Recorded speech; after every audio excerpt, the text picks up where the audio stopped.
Hello and a very warm welcome to the viewers. We are here live at the BAYUEMAS Oval for the first match between the hosts Malaysia going against Nepal.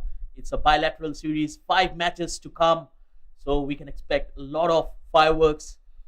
And it's a wonderful day out here. Good conditions for cricket, slightly overcast, but then we can expect a very good game of cricket between the sides. Both are evenly poised.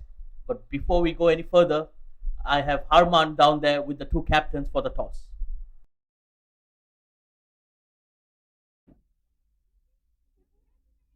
Welcome to the toss time for the T20I bilateral series between Malaysia women and Nepal women. First of the 5 T20Is, we are live at the BAYUEMAS Oval. And we've got the two captains here, Winifred, the skipper from Malaysia. We've got Indu Burma, the skipper, and Mr. Winfred, who's going to have a look at the toss. Heads is the call. Tails it is. Batting first. Why that decision? I think it looks like a good pitch to bat on, and the weather was hot and sunny, so we decided to go for bat today. Good to be back in the colours of Malaysia. What's a good score on this? I think 100 above is a good on this batting track, and also the outfield is good outfield. So now the only thing is we need to do our job and achieve the target. All the very best. Thank you. Indu, toss not in your favour. Did you want to bowl first and go for a chase? That's okay. We are ready for both. So I think it's good for bowling also. So we are ready for bowling. What kind of a score do you want to restrict them at? I think below 100. It would be great for our bowlers to restrict it below 100. So I think our bowlers are very ready. All the best for it. It's a good game. Thank you so much. So the news from the centre, Malaysia women have won the toss and have decided to go for a bat first.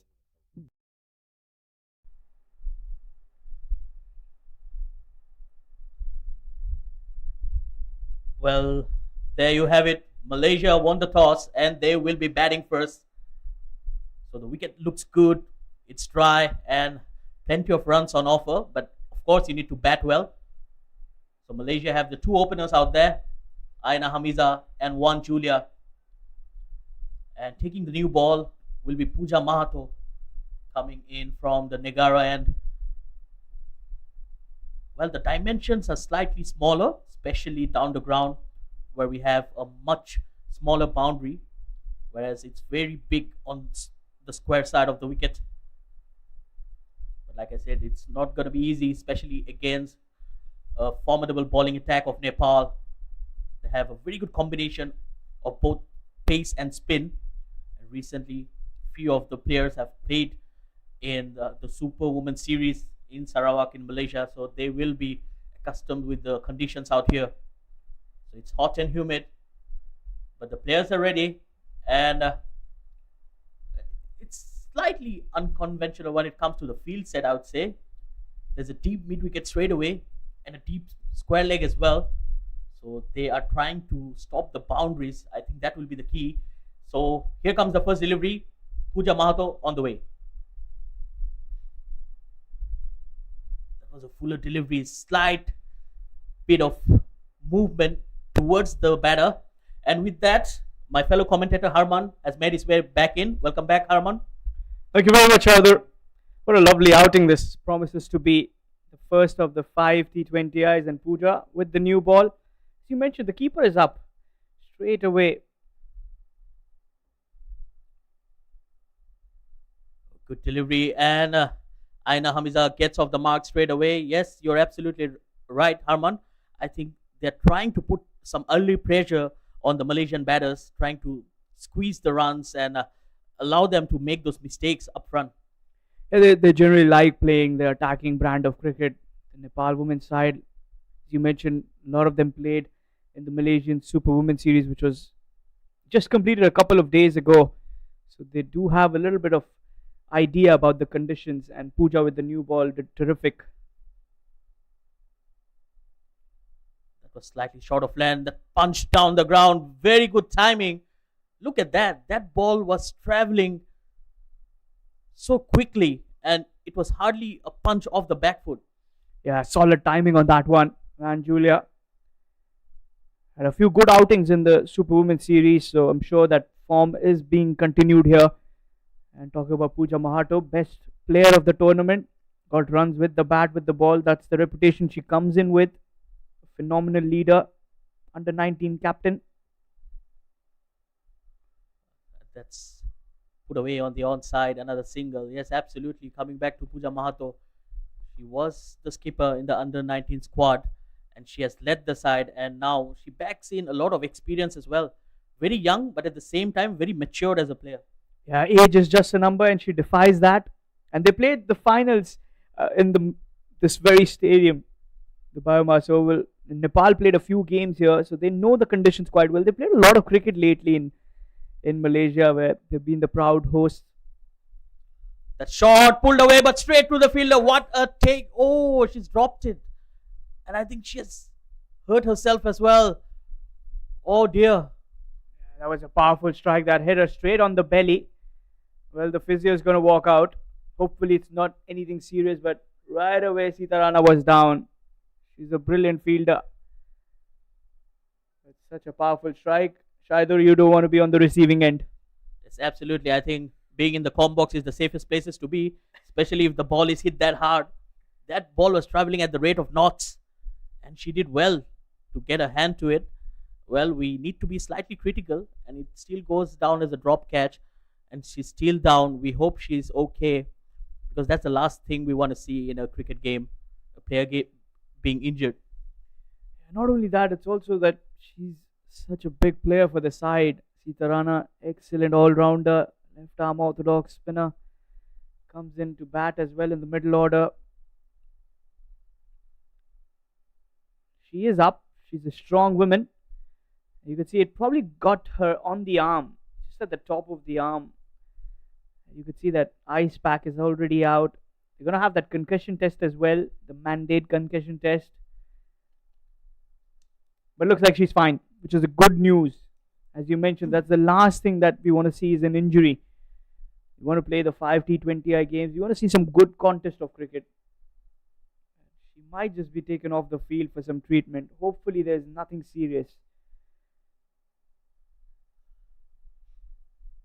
Mind you, this could be a game-changing moment as well, because Sita Ranamaga is one of the premier batters, right up there with the stats, and surely someone that Nepal will be looking forward to in a run chase. So we hope she's fit enough to bat, and so will the entire nation of Nepal. Meanwhile, we are back live here. They've called in Yashoda Bisht as the replacement fielder for Sita Rana. Last ball coming in for Pooja.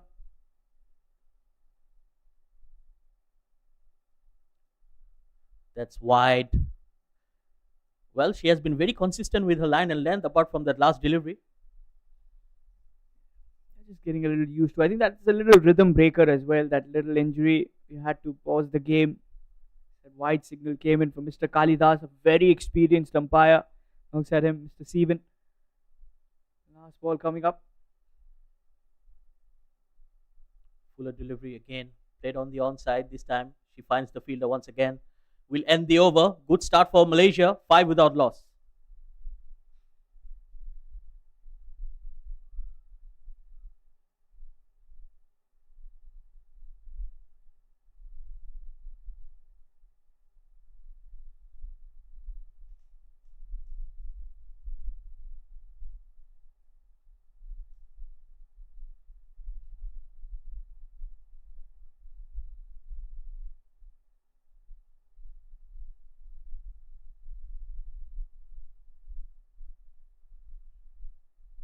Well, the new bowler is Sumo Bisht, coming into ball from the Golden Hope end.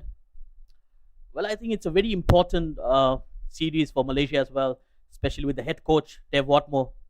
First international series for him after he took over. And I think he has had a good time with the girls out there. Malaysia will look to prove a point here, especially trying to get the advantage of the home conditions. One Julia batting on 3. It has been a positive start. Of a delivery, you got to go on the front foot, play that through covers with that forward punch.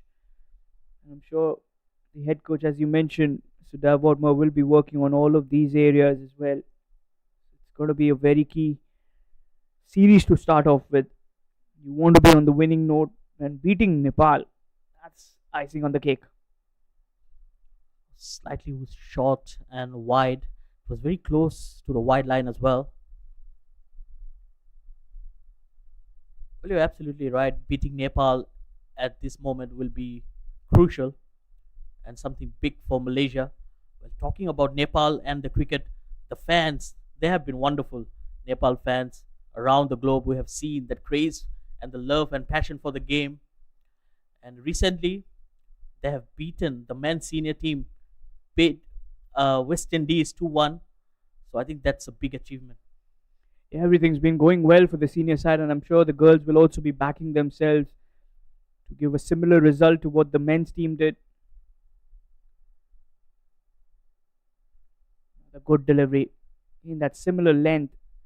And Shaidur, you could see that the batter is a little struggling here. If you see that again on the back foot, as I mentioned, you've got to be on the front foot while playing these kind of deliveries. It is still full on offer. You want to take charge of that. You don't want the bowler to get very comfortable. Yes, absolutely. I think that ball was very close to the bat. Much better on that occasion. Going to the pitch of the delivery. I mean, that's basic cricket, isn't it? Yeah, rightly mentioned. That's basic cricket for you. And I'm sure it's still early days. A lot of young girls coming in. Malaysia under 19 side played their first women's T20 World Cup. That's a full toss and a simple catch. First wicket here for Nepal and a soft dismissal. And one Julia, she departs after scoring just 3 runs. Well, the host Malaysia in some trouble.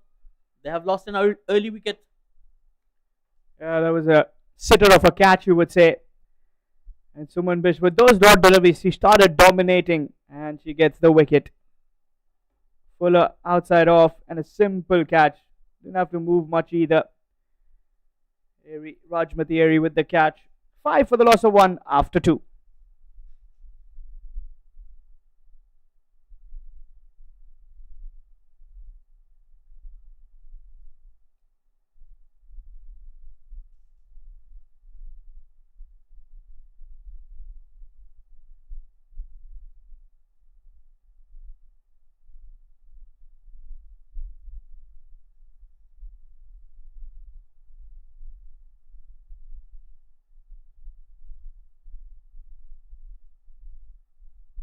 Well, Malaysia losing a wicket on the last delivery of that over.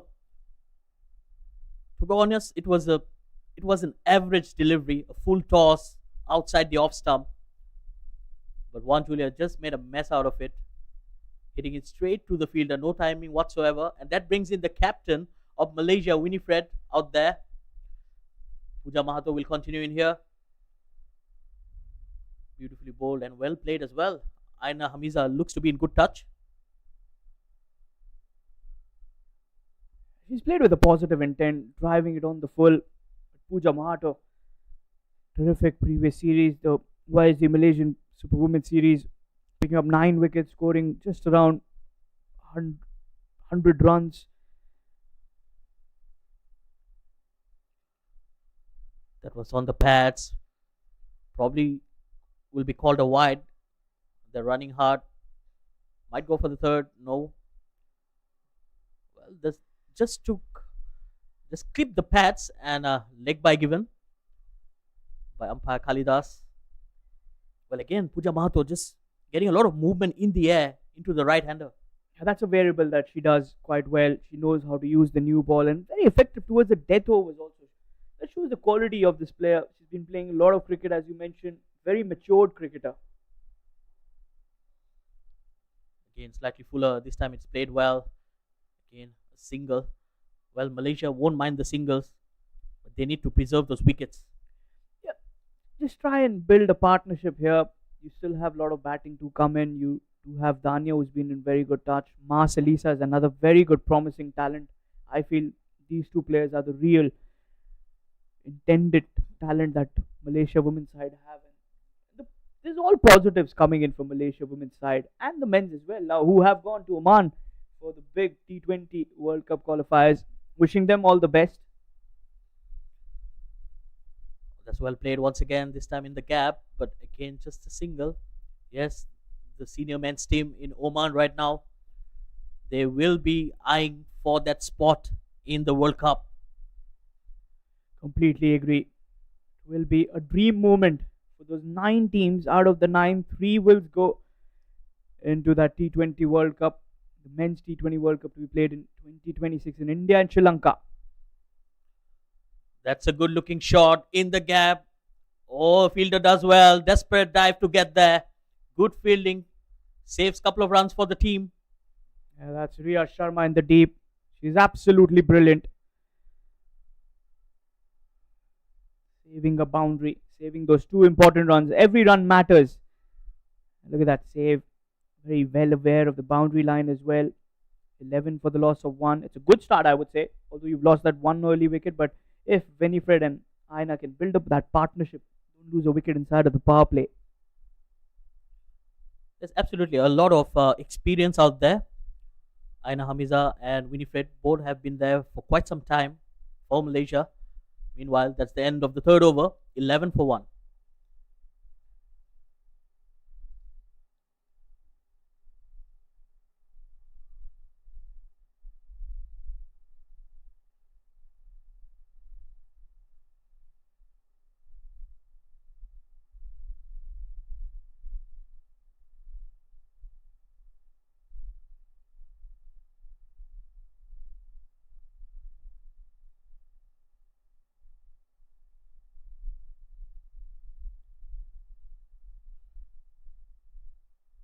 Sumo Beast will continue in here, and she'll be bowling to the Malaysian captain, Winifred, who's going to face her first delivery. Oh, that's very close. Wrapped on the pads. Well, she'll be disappointed not to put that away. Yeah, very lucky. Not out, says the umpire. Good decision there. Very experienced umpires. Even alongside Kalidas. Let's have a look at that one. Yeah, that was missing the stumps. Suman has been impressive, no doubt. Again, slightly fuller. It was there to be hit. But Winifred just trying to be a bit more cautious, especially after losing that first wicket. But then you need to play your natural game. There will be times when you lose wickets. But then as a batter, if you don't play your natural game, you might just get carried away with things. And the pressure will absorb the better of you. Oh, inside edge. That's running away towards the boundary. Long chase here for the fielder. Again, desperate dive. Well, Nepal is a very good fielding unit, Arman. Well, I would say they tick all the boxes in 3 departments. That is batting, bowling and fielding. Look at that save. Every run matters to them. They put in a lot of commitment. It's not just the men's team, the women's as well. And that shows the kind of passion and dedication they have for the game. They put in so much. And I remember when they qualified for the Asia Cup for the women's, oh, the tears of joy that came in. And that kind of shows how much it matters to them. And that's the power of associate cricket. Whereas we saw Malaysia when they were hosting the Under-19 World Cup, the first wicket, the bowler took the catch, started crying. That shows the raw emotions. That shows how much it matters to them. Yes, absolutely. Because they are aware of the stakes and how much it takes to qualify and make your way to that big stage. I mean, that's the only goal they play for, isn't it? Absolutely, and completely agree. And you would see some emotions come out in the next 2 weeks in that ICC T20 Men's World Cup qualifiers as well that has been played in Oman. 3 teams will feature in the next T20 World Cup. Suman silently bowling a very good over. Again, drifting onto the pads. Well, Aina Hamiza, she's very strong on the onside. Another single. That will end the over after 4. Malaysia 15 for 1.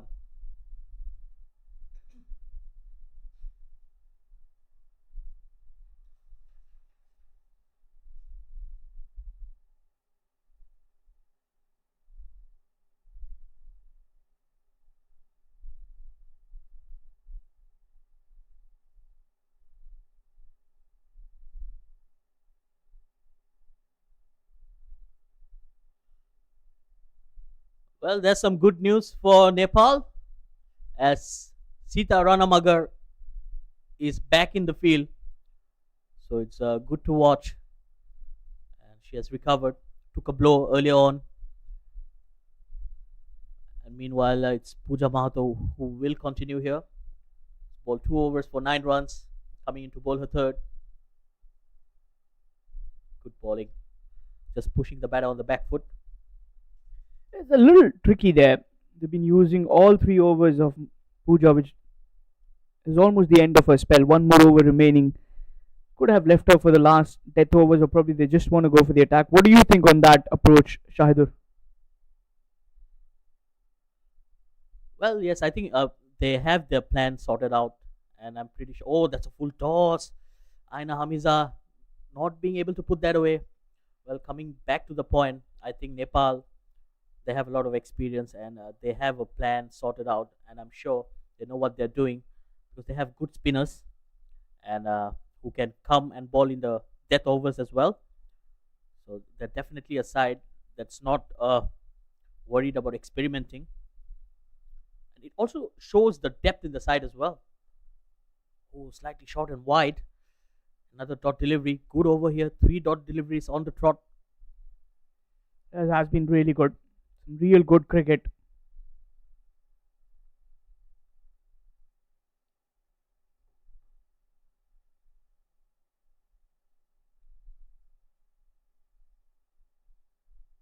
Good start for the Nepal women's side. That's a big appeal. Looked very close. Was a dangerous shot to play there. Aina Hamiza, she survives. Yeah, lucky on that occasion, you would say. Trying to go for that sweep shot. Not a good idea against Pooja. Creating that movement as well. Probably just that swing. Probably just drifting away. The kind of bowling has been really accurate. Well, that could have been touch and go. Fortunately for her, it wasn't called by the umpire. Another wonderful delivery. Very good over this, yet to concede a run. That shows the quality of a bowler she is, Pooja Mahato. No surprises there with those kind of figures. She has been the star performer for them.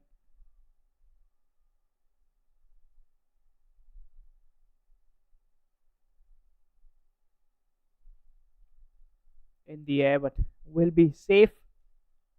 5 overs done. It's 15 for the loss of 1. So a maiden over there for Pooja Mahato.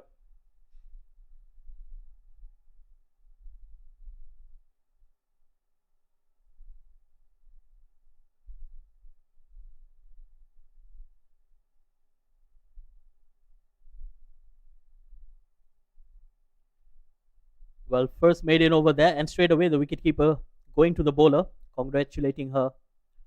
That was a brilliant over from Pooja Mahato, bowling in with a lot of skills and maintaining a good line and length. Well, so far Nepal have decided they'll continue with the same bowling pair. Sumo Beast will be bowling her third.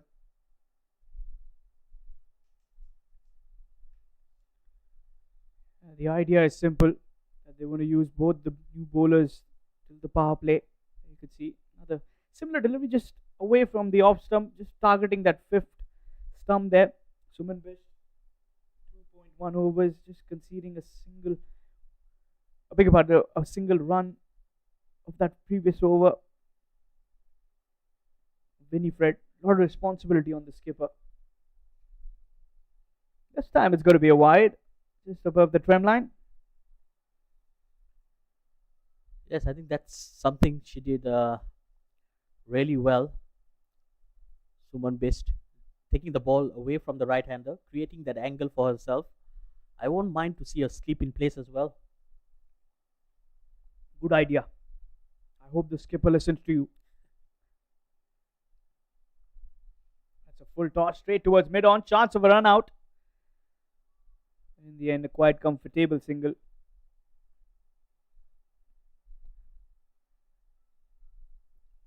Well, Malaysia are looking forward to build a partnership here, something very important for them. And these are very good runners between the wicket.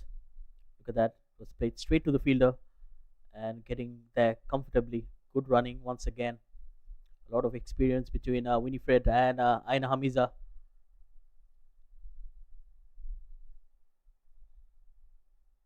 Okay, back of leg delivery, punched off the back foot. Will be another dot ball. They've been tested quite well. Yes, absolutely. I think we have to give a lot of credit to the Nepal bowlers. They have bowled within themselves, bowling according to the field. So far, they haven't done much wrong, to be honest. Again, a beautiful delivery. Good work. Side of the power play, you're containing the opposition side.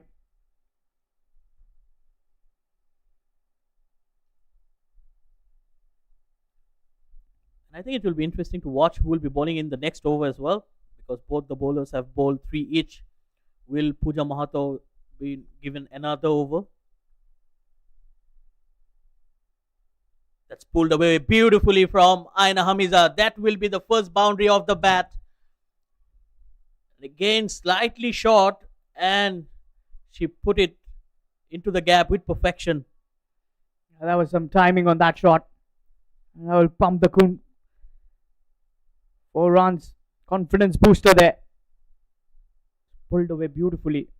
That's gap picking for you. That's what you want to do. Take use of the power play. That first 6 overs. Last ball of the over.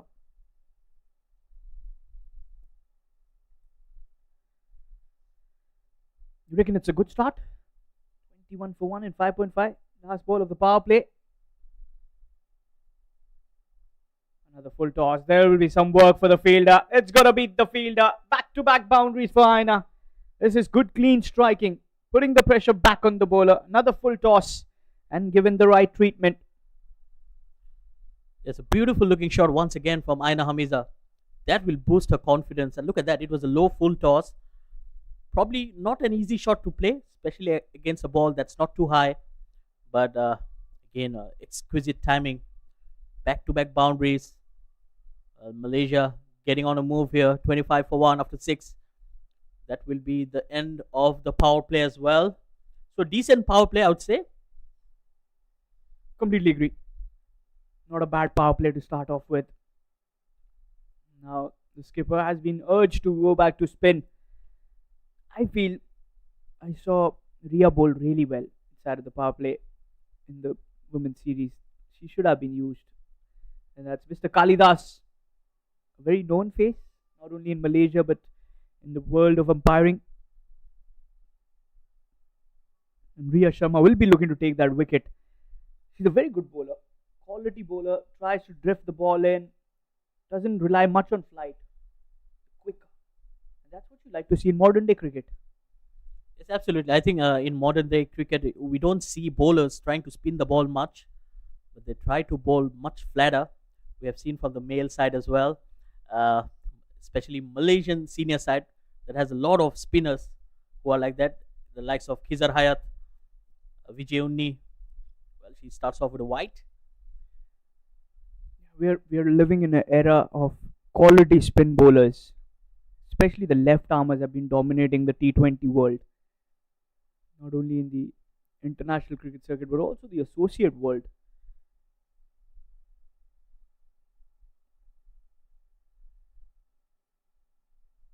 Little too full, little quick. Will be a single towards the wideish long on region. She's another very good bowler who will be waiting to roll her arm. Yes, absolutely. That was Rubina Chatri for you out there. The only centurion in both the sides. She's someone who can bat as well. Of course, she's a good bowler. That's a good looking shot. Swept away. Will be some work for Suman. Does well to save the boundary. A couple of runs added on. I like the intent of Aina Hamiza. Playing a free brand of cricket. She's respected a few deliveries and now she's taking the charge. Yes, she started off a bit slow, but then she's catching up. The last 3 deliveries that she faced, she scored 10 runs of it. I think it's time for her to change gears. Oh, edged. Get the slip fielder in. It's going to be some work for Kavita Joshi. Another off-break bowler in that lineup. So I was wondering why they're not playing Rachna Chaudhary, because they already have four off-break bowlers, orthodox spinners as well. So she'll have to miss out on it. But another very good bowler that's on the bench. Yes, and I think it also allows them to have a few changes and check out their bench strength as well. Okay, and trying to go for that sweep. It's going to be dead ball signal, I reckon. Looks like the umpire is going to have a word there with the skipper. Probably she was talking in between. Mr. Kali Das. Talk about this venue. What a beautiful venue this is. This is my second time in Malaysia, and I have to say this is one of my favorite com boxes to be in. Yes, absolutely. I think it's wonderful, and at the same time, Malaysia has been a wonderful host all by itself. Talk about 2024, Malaysia hosted the most number of T20Is across the globe. So the numbers speak for itself. Completely agree. I was here for the T20 World Cup qualifiers, the Tri Nations before that. Yes, you also hosted the ICC Under 19 Women's World Cup, the only second edition. So everything has been working quite well for Malaysia, and all credits to the Malaysian Cricket Association for the groundwork they have done to make it a grand success, so that the venues have been used again and again. And also the ACC Women's Asia Cup was here, the Under 19, if I'm not wrong. Yes, it was. The Asia Cup was held in Malaysia as well, just before the World Cup. Yes. Excellent bowling there for Bria to start off, although a little expensive as compared to the others. 7 overs gone, 31 for 1. Well, the batting card so far, one Julia went out cheaply, and Aina Hamiza is batting well. 17 of 25, Winifred on 6, 5 extras. Well, the game is still evenly poised. Well, the bowlers did amazing. Pooja Mahato with the new ball, 3 overs, 9 runs. Good economy. Suman Bisht, 3 overs, 14 runs. And Riya Sharma giving away 6 of her 1 over. Well, it will be more spin. It's Sita Ranamagar taking the ball in her hand. Well, she's sitting right up there when it comes to the run scorers, and also when it comes to the wicket takers as well. One of the leading wicket takers for Nepal. Yeah, she's a quality all-rounder. Loads of experience. She's got a brilliant control as well. And left armers have always been trouble for the batters. In from the Golden Hope end. Starts off well. Little full, keeping it away from the batter's reach. Dot ball. Roby Porter behind the stumps. And yes, I think she's bowling at a very interesting pace as well. Slightly on the slower side. That will allow the ball to grip and turn a bit as well. Just like that on that occasion. Oh, Pooja Mahato. She took a nasty bounce and the ball just hit her on the head. Yeah, that's her. Probably the concussion test is also going to come out. The physio will be there for some treatment. Let's have a look at that one. What exactly happened? Oh, that was the dive she took. Misjudged it a little bit. Hopefully nothing serious. She's a strong girl. She's got a smile on her face. I feel that's all right. I'm sure there will be some banter as well between the players. Yes, absolutely. Shows some character in the squad. But yes, these are professional players. And they're extremely fit as well. Especially playing in such conditions. That's hot, humid.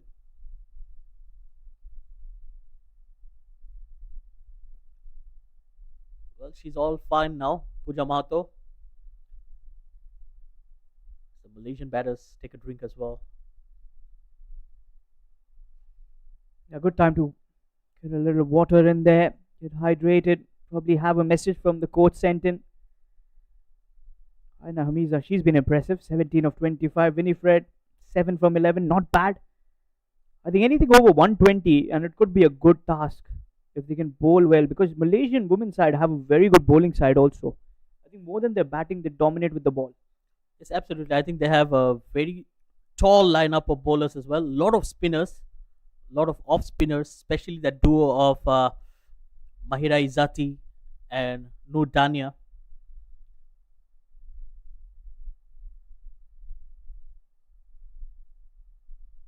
So both the sides dominating the ball with spin. It's a good strike, although straight towards the long on. And reminding me of that spin. I remember a very good bowler telling me, spin it to win it. Yes, and so far I think the wicket shows that there is some spin in the wicket as well.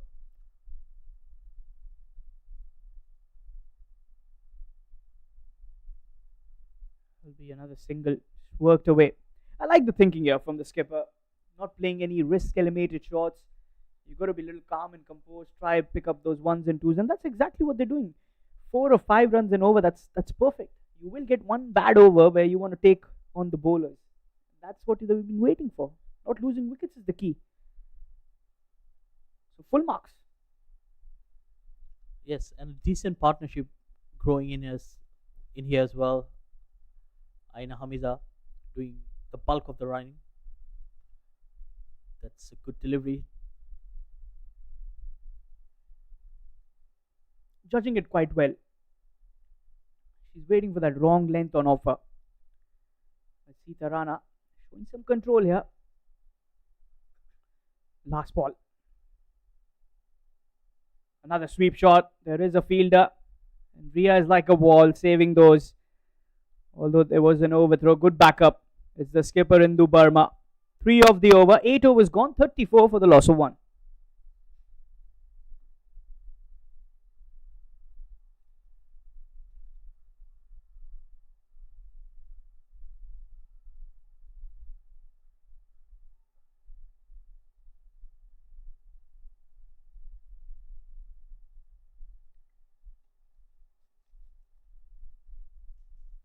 Well, a decent partnership here, 29 of 35. And I think Malaysia needs to take it phase by phase, probably trying to bat at least 3 overs for this pair and score 15 to 20 runs so that the batters coming in next will have that momentum going. Completely agree. Another 5 overs. Try and get another 20 runs. Don't lose wickets. Take the game as deep as possible. Put up 120 plus, and I think that's a winning total. If you pick up early wickets with the ball, which the Malaysian women's side have that ability, it's going to be Ria. Continue. I just played with that open face of the bat. Played it late. Good running. Quick single. Well, that was a risky run. Aina Hamiza was actually struggling. If that was a direct hit, I think she would have been gone. And look at how far away she has backed off running. So that took her those 2 extra yards to complete the run. Yeah, you got to take a start. Just be inside, but take a start. Be ready for that quick single. It's been punched back to the bowler. I talk about that. Singles and doubles are very important in this when you are not able to get the 4s and 6s. You've seen Virat Kohli, when he's unable to hit the 4s and 6s, he makes sure that 1s and 2s come in. Yes, absolutely. I think the rotation of strike is very important as well. So especially when the boundaries are hard to come by. And of course, we have to give a lot of credit to the Nepal bowlers. They've done a wonderful job so far. Oh, that's a drop. That was hit hard. But then that again has to go down as a chance. She's in pain. That's a good, powerful strike. Good striking ability from Aina Hamiza. Let's have a look at once again. Oh, that was a drop catch. But Ria is in pain. Looks like Malaysian women's side have come up with a plan. Let's injure them with those lusty blows. Good batting though. Nonetheless, it's a dot delivery, nice flighted delivery. Should have got the wicket. And I'm sure even the Malaysian women's side will be having a chat about that. You see some smiles in that huddle of the Nepal women. That's definitely not the best idea to get a player down. But yes, so far I think that was not a very difficult catch. Probably she just took it at the edge of her finger, so not being able to grasp it. And trust me, it hurts. So as a player, you would not like to drop a catch. But she's getting some treatment out there. Probably the magic spray. I think it's the same hand where she got a blow right before coming in here. I think it was on the finals day, the YSD Malaysian Super Women Series, that hit.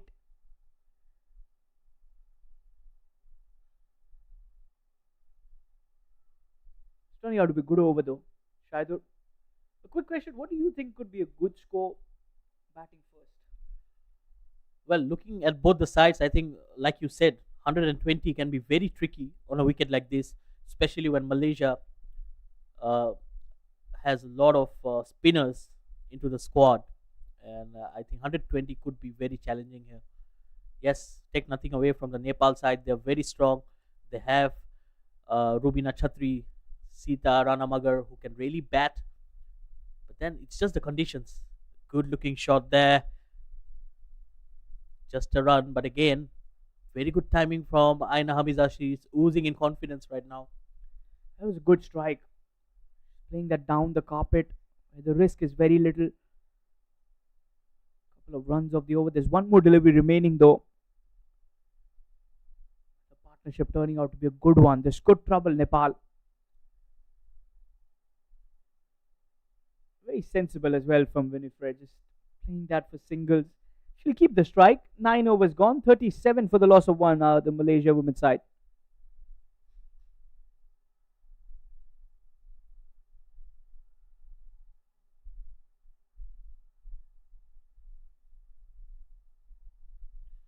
Well, that's the Malaysian dugout. Highly animated. A lot of batters padded up, hoping to come in next and enjoy themselves out there. And I think it's very important as a cricketer, you need to enjoy your game as well. Yes, there's a lot at stakes, the ICC points to be grabbed, but then you need to enjoy your day out there. That's the only way. And slowly, once you follow the process, you'll get the results working in a way as well. You've got to trust the process. Express yourself. Enjoy the game as you mentioned. Sita Rana continues. It's a nice, juicy, flighted delivery. Single towards the long on. Well, I've been impressed with Winifred. She's showing a lot of temperament, playing that second fiddle, just trying to get a single and get back. Aina Hamiza on strike, not trying to do anything fancy. Completely agree. She's looking at those ones and twos, building the innings. Oh, Aina. A little carried away, wanting to go over covers where that vacant spot is. Again, she's been tricked with the flight. She wants to give the flight a delivery and make an error against me. That's the experience of Sita Rana. Yes, absolutely. She's just trying to invite the batters to play that big drive. And that's how she has spreaded her field as well. A very tight, packed offside field.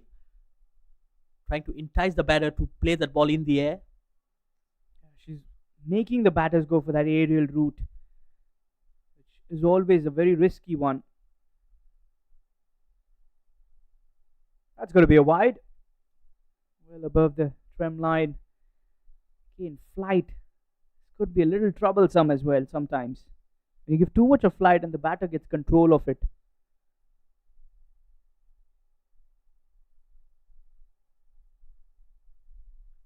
She had to reach out for that. Will be a single only. Indu Burma, the skipper there. Another very good quality player. Yeah, the two spinners who are very different in setup. One bowls in much slower, trying to drift the ball and get some turn from the wicket as well. And the other one just firing it in. Oh, good footwork there. Rubina Chatri. She enjoyed it. That's the football skills for you. Well, we've seen defenders do that. Well done. Cricket being mixed up with football, but if it saves you runs, you'll be happy with that. Sitarana again bowling out a very good over. But they've already got 5 of the over, Shahidul. This is mighty impressive. It's absolutely anything between 5 to 6 runs per over, and then later on it allows you that extra freedom.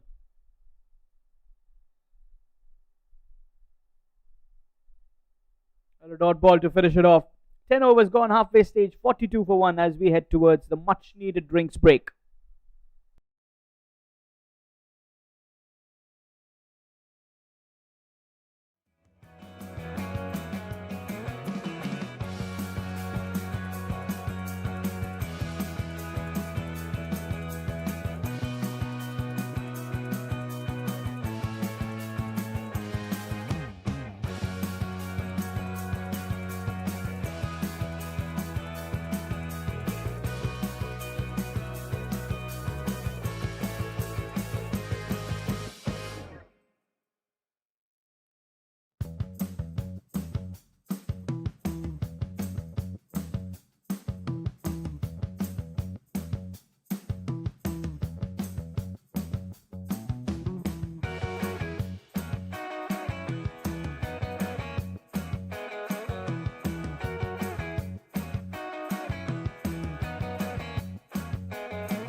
Well, we're back live at the BAYUEMAS Oval after a short drinks break. So, for the viewers who have just tuned in, I'd like to welcome you for the first match of the bilateral series between the host Malaysia against Nepal. So, earlier today, Malaysia won the toss, elected to bat first, and here they are at the halfway stage, 42 for 1. And this is Shahidur, and I would welcome back my fellow commentator Harman as well. Thank you very much, Shahidul. 10.1 overs, that run rate just around 4.13. That's worked away beautifully. Although protection in the deep, the boundary radar. Suman Bisht. It's a good looking shot again. It was a low full toss. But Aina Hamiza, she likes it on the pads. Especially that sweep shot. That's one of her favorite shots to play. Winifred, on the other hand, very calm and composed, batting on 12 of 17. Very good partnership this. 38 runs put up by both. Oh, Miscommunication out there in the middle. Oh dear. A pick up there, and Aina Hamiza could have been gone. Yes and a no could have resulted in a disaster. Yeah, Winifred was never looking for that single. You could see her watching at the ball, but a run out missed. Could have been the big wicket of Aina. That's worked away on the onside again. Smart batting. Well, so far, I think that has been the feature of Winifred, not trying to take too many risks. Sensible, mature cricket. She's the skipper. A lot of responsibility on those shoulders. You want to make the most out of it. You want to beat a team like Nepal. That's a big confidence booster. That's Fuller played in the gap. Beautiful looking shot from Aina Hamiza. That was brilliantly timed and it raced to the boundary. Yeah, that went like a jet. Down the carpet. She's a powerful striker. And the beat to the dance there. Look at that. And the fielder had no chances. Easy little batting here for Aina. You can't pitch a too full against her. And I'm sure that's what Ruby is having a word with. Yeah, none for 15. Yes, and smart captaincy as well. Indu Verma straight away taking that fielder out to long off. Well, the bowler says, I would like to have a go at her once again as they decide to bring her back into the circle. So this is just like challenging the batter. Try to go for it once again. Probably could be a plan as well. And the over with the dot ball. 6 of it. Good one for Malaysia. 11 gone. 48 for 1.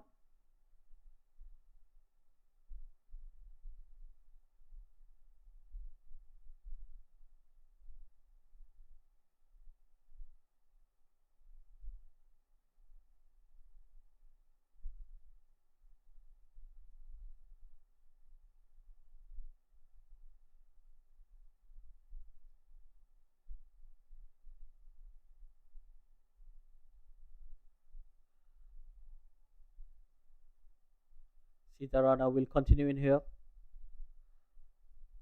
Well, Malaysia have done well so far. They lost an early wicket, but this pair put on a 43 runs partnership here. Well, things are looking good here, Harman.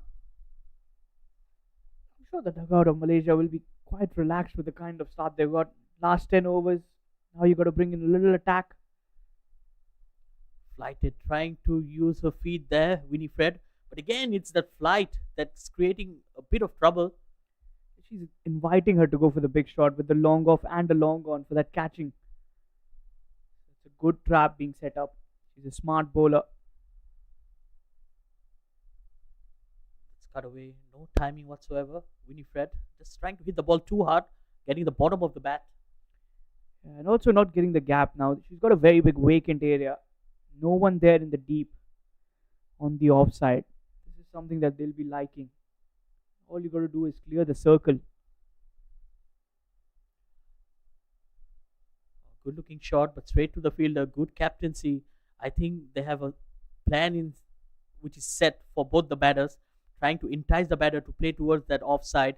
So they allowed that gap to just get them being committed to that shot earlier. Correct. Just like that. Again, that slowness, just doing the batter. And also this desperation for runs. 4 dot deliveries, and you saw a wrong shot being attempted by Winifred. And that is the quality of dot deliveries. In this format, I call it pure gold. Sitarana, mighty impressive. 2.5 overs, none for 9. Rubina Chetri has not bowled yet. A good looking shot again. Straight to the fielder. Excellent over, just a run. After 12, it's 49 for 1. Yes, coming back to your point, Harman, Rubina hasn't bowled a single over yet. That also shows the strength and the length in the bowling department of Nepal. 12 overs bowled, and they're still relying on other bowlers than Rubina Chetri. Finally, a change in bowling. as we speak about them. It's Kavita Joshi. A good change. First 3 to 4 days of that YSD Women Super Series, she was the leading wicket taker. Had 7 wickets. And ended up with just the 8. Missed out the trick in a couple of games. Played for the Eastern Lioness. She's a pure lioness. Let me tell you, bats, bowls, fields well. Oh, that was close to the stumps. Missed the stumps by a whisker. High signal from the umpire, but a quicker delivery, surprising the batter Winifred. Ooh, that was mighty close. How did that miss the stumps? Unlucky as a bowler.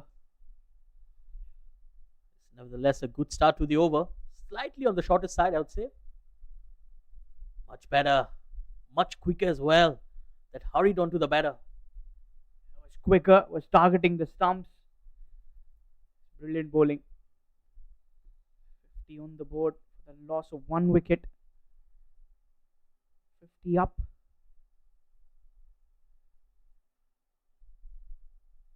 Again, trying to hit the ball too hard. Oh dear!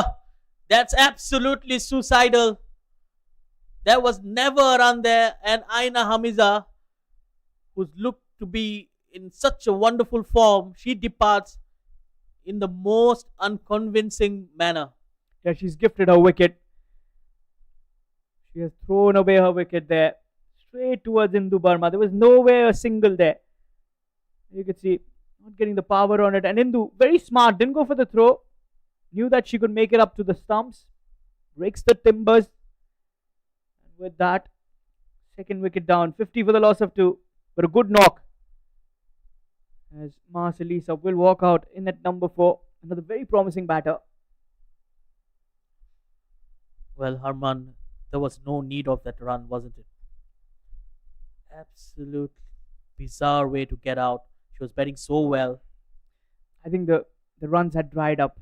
That slowness is something that the batters were getting desperate. They've gifted away their wicket.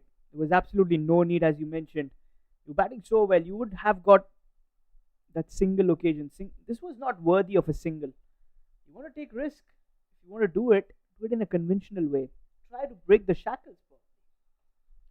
Yes, absolutely. And I think we need to give a lot of credit to the Nepal captain as well, Indu Verma. She had the match awareness and she didn't try to throw the ball, just ran off to the stumps, dislodging the bell. Very smart. That's the experience that she brings in. She's been playing a lot of cricket for Nepal women's side. Coming in as a skipper, taking the responsibility from the senior member Rubina Chetri. This is a big responsibility. And Nepal is one of the most passionate cricket nation. We've seen the men's team featured in the previous World Cup. They do have a high possibility of this year as well. With that quick single, good call to not go for the run. Yes, talking about the senior men's side of Nepal, they almost choked South Africa and Bangladesh in that World Cup. They were very close to winning it, just probably didn't have that exposure or the calmness to get through the finishing line. I think with more matches that they play, they will overcome that situation, and we have seen it against the West Indies in recent days. Again, that's played into the gap. Good looking shot for a single. So end of the over, it's 52 for 2 after 13.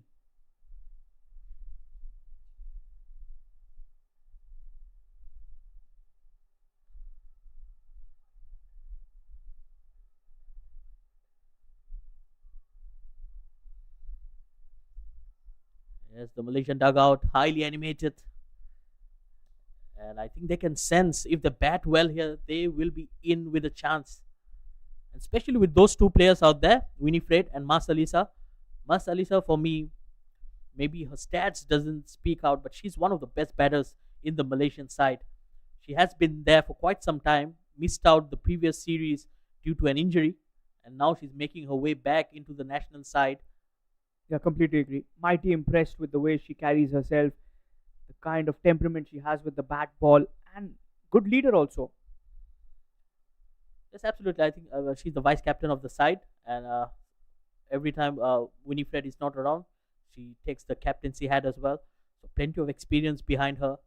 Someone who can bat, who can bowl, and a very good fielder by her standards. Oh, good looking shot. That's in the gap. Like I said, she can really bat. Long chase, but it will beat the fielder. First boundary here for Marcelisa.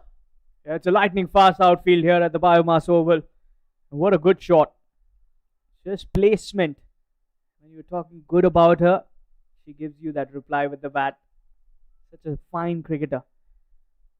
This was the kind of temperament she brings in. Plays those grounded shots, doesn't really go for that risk elevated shot. Another very good player that I feel in that lineup is Noor Dania. Someone I was very impressed. So Malaysia cricket, I would say, is in good hands. That's well played. Oh, fielder does well.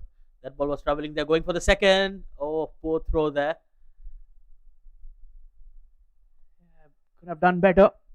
She misjudged the catch. Then a couple of runs added.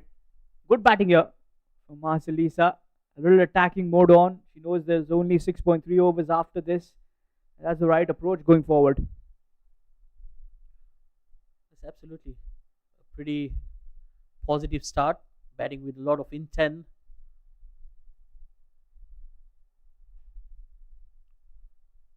Six runs off the over so far. Two more deliveries to go. A decent one here for Malaysia.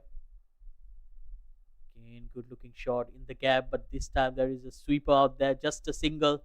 But she's looking good. She looks to be very comfortable on the back foot. Very calm and composed, not doing anything silly out here. Marcelisa, she's raised to 8 from 7. And I think now is the right time that Winifred can pick that accelerator mode on. 7 of the over, last ball coming in. Flighted delivery and well fielded. The captain, Indu Verma. She's very quick and she did well to keep it down to just a single. Yeah, had to work around on towards her left with a single only. Winifred will keep the strike. 60 for the loss of 2 after 14. 6 more overs. Can they add another 50, 60 from here? Well, 5 bowlers used by the Nepal side. So far, they have done a wonderful job.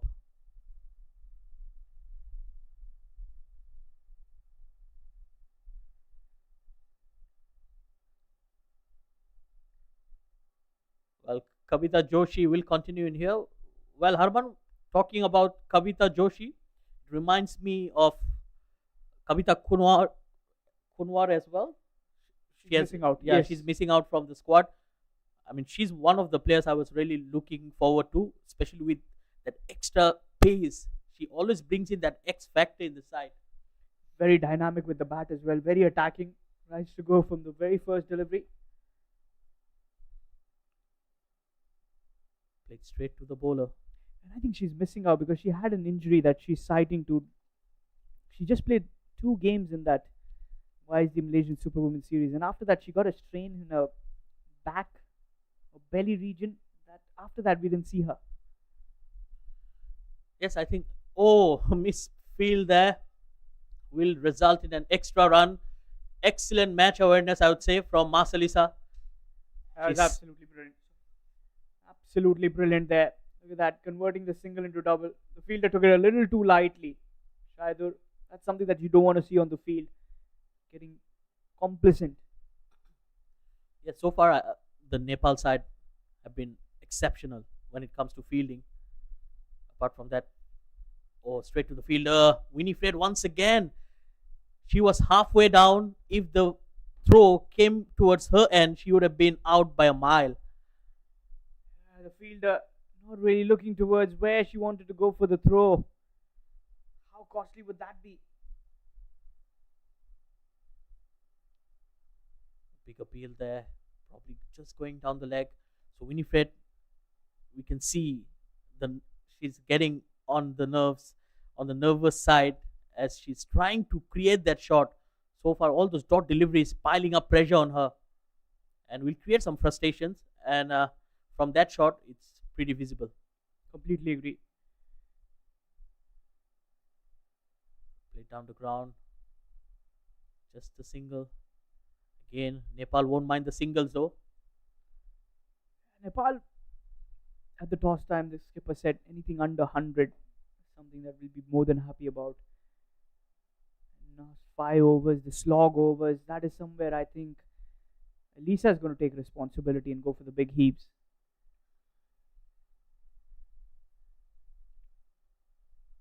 That was a full toss. There's a field out there. Oh, misfield, and that will be a boundary.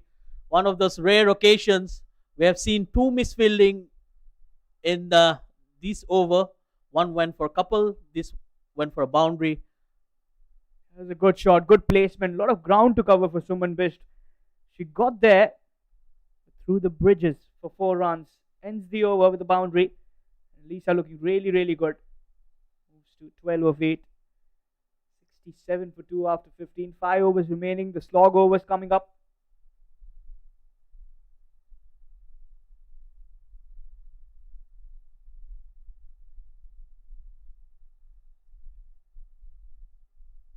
So Rajmati Irie, the new bowler.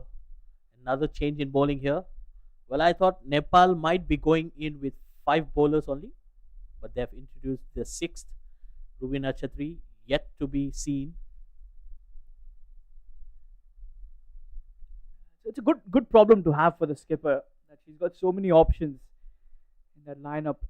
And associate teams generally have players down the order who can bat as well. So you generally go for more all-rounders who can bring in depth. Left armer Rajmati in for the 16th over. Winifred on strike. Starts with a wide. Looking for that single, being sent back. Just a little too wide. Was trying to go for that wideish length. She's got that packed offside field spread. Well, 5 overs to go. 62 on the board. Can they get past 100? And if possible, 120. Well, only time will say. But I'm sure with 8 wickets in hand, you're pretty much up for it. There's another full toss through covers. Will they come back for the second? There's a tight double. Directed, she was a goner. Good work there from Suman. Well, a strong throw there from the opening bowler, Suman Bisht. Well, Malaysia are taking their chances, and so far it paid off. But someone has to step onto the gas now. 8 wickets in hand. Like you mentioned, step up on that gas, that accelerator. I think Elisa is going to do that. Winifred is going to look for the 1s and 2s. Again, was dancing down. Saw the bowler bowl that wide. Goes back. This is good for Malaysia. Get those runs in extras. Bowlers under pressure. Bowling a first over. It's going to take some time off. Probably the skipper has to have a word with her. Just bowling a first over, shouldn't be under pressure. Yes, and straight away, Indu Verma having a word with the bowler. And I think as a captain, you need to believe in your players, and that's what she's doing right now.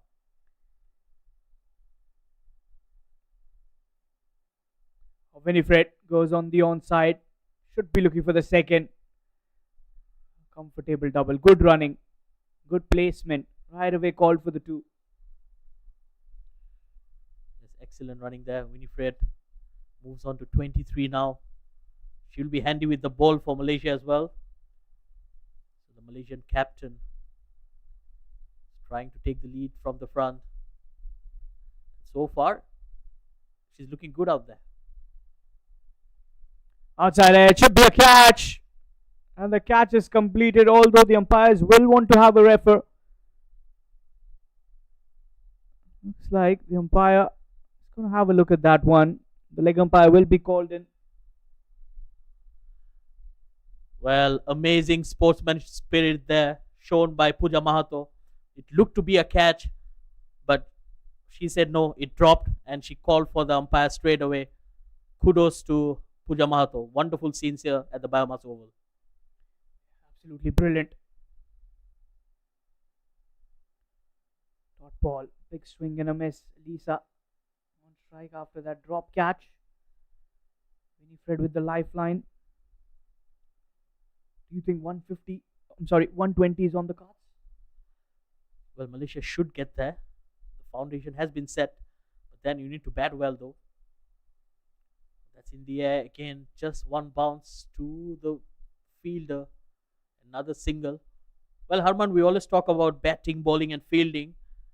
But talking about sportsman spirit, I think Nepal has been right up there, especially with that player on your screen, Pooja Mahato, setting an example.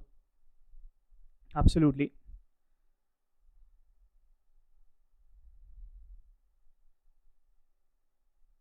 It's going to be another single towards the onside. Kavita Joshi giving it a chase. Okay, some football skills used here. A good over for Malaysia, 9 of it, and after 16, it's 76 for the loss of 2.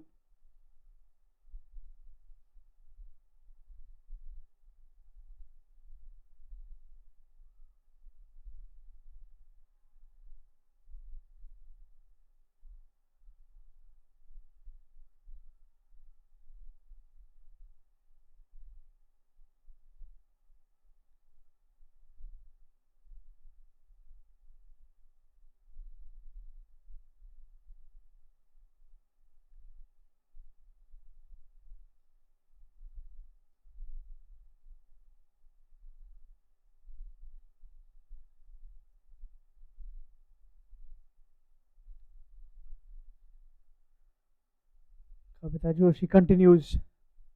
Third over for her. And a single from Winifred. Well, so far we haven't seen intentions from the Malaysian batters to go after the bowler. We're into the 17th over. So there's not much time left. I think they need to be aware of the situation. Oh, beautifully played there. That's a 4. No bother running. Excellent placement. Elisa continues to impress everyone with the bat. Well, a beautiful looking shot. Yes, it was on the pads, but look at how easily she played that shot. And in the gap, she was aware where the fielders were. And excellent boundary here for Marcelisa. 17 of 11. This is the type of innings Malaysia were looking for. Someone had to go with the attack mode on. And Elisa says, I'll do that.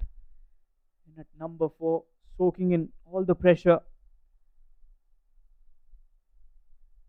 The fielder was unmoved there at the deep fine leg region. Now they've got a little more wider. Placed towards the covers will be a single. Just a little outside off. With a change of length. Can Winifred also do something similar to what Elisa is doing? At least she'll try so. I think it's the time for both the batters to get a move along.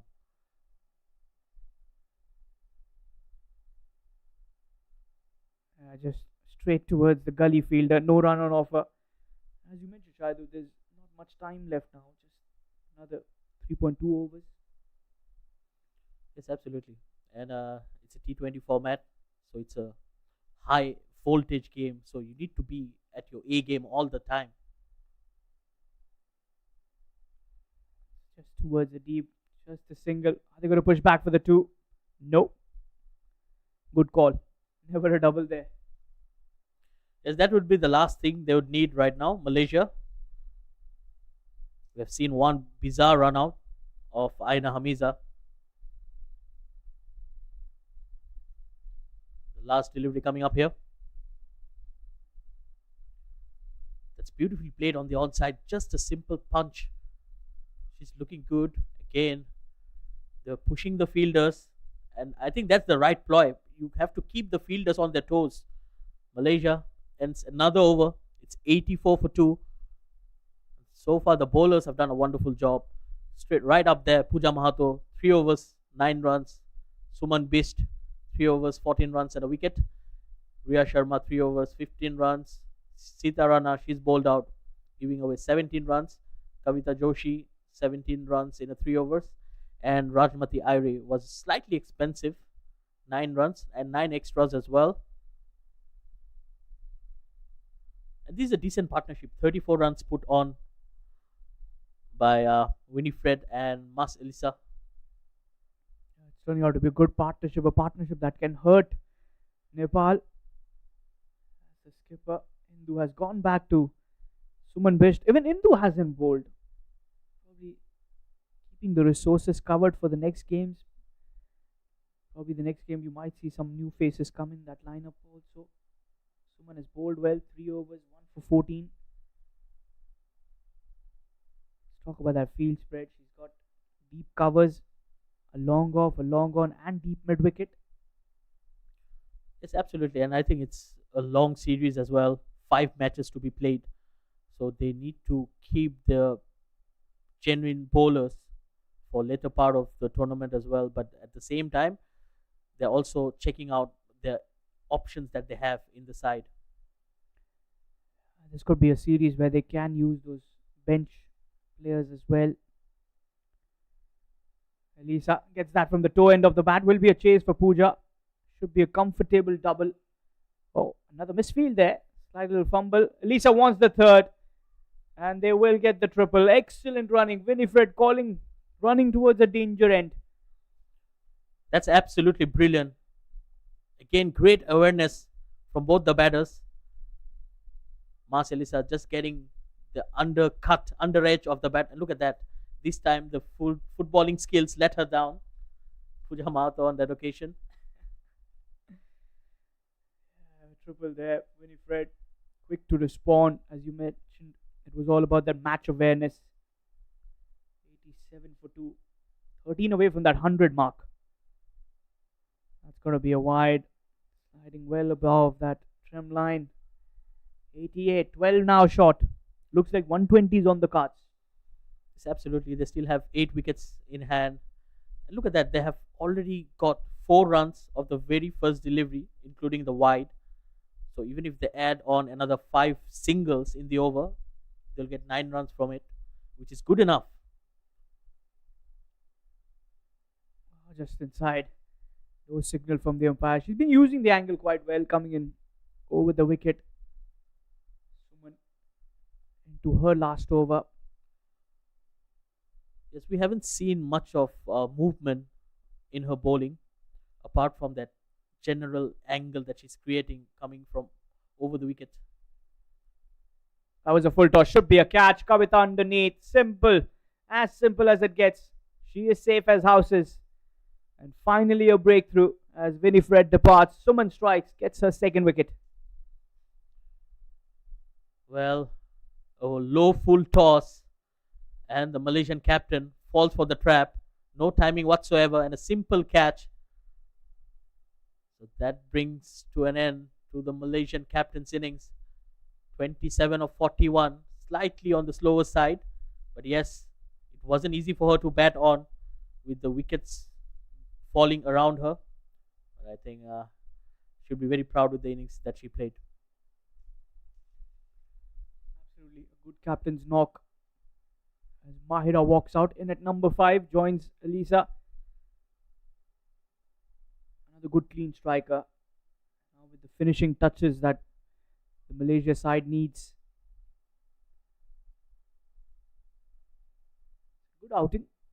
Pretty hot and humid. Hopefully there's no rain coming in. There was the overcast conditions when we walked in. At the toss time it was quite gloomy. I felt like the first 10 overs and then the rain might just show up. But luckily the skies have got clear because they want to see some good cricket. Yes, absolutely. I think the weather in Malaysia is always unpredictable. Earlier in the morning, it was scorching heat, and then we have seen the change throughout the day. And that's a single. Mahira Izzati gets off the mark straight away. I think that's all she needs to do right now is to get a single and get Mas Elisa on strike, who's looking to be very dangerous. 22 of just 14. Yeah, Mas Elisa is trying to find those gaps. She's been batting really well. Another couple of deliveries remaining in the over. Again, that back foot punch straight towards the fielder. Good fielding. Indu Burma with the slide again. Skipper leading by an example. Well, you can't keep her off the game. She has been like a magnet to the ball. Doing a wonderful job in that cover region. Yes, as a fielding unit, you need to back your bowlers up, especially when you're the captain of the side. Beautifully played once again in the gap. They're running hard, pushing the fielder and making it for the second. Excellent running once again. And the calling is important, and that's what she's done. Placed it in the gap right away. Two on the off. It was Sita Rana from the deep. Had a lot of ground to cover. 18 gone, 91 for 3. Last 2 overs remaining. Good spell there from Suman. 4 overs, 2 for 21.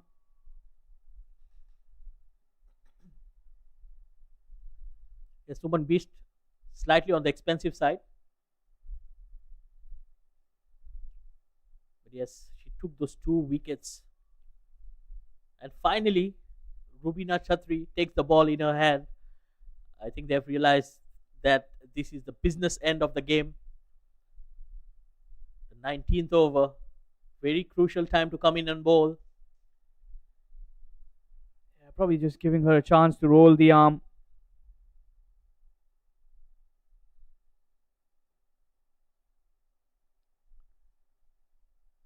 Last 2 overs. Mahira will be on strike.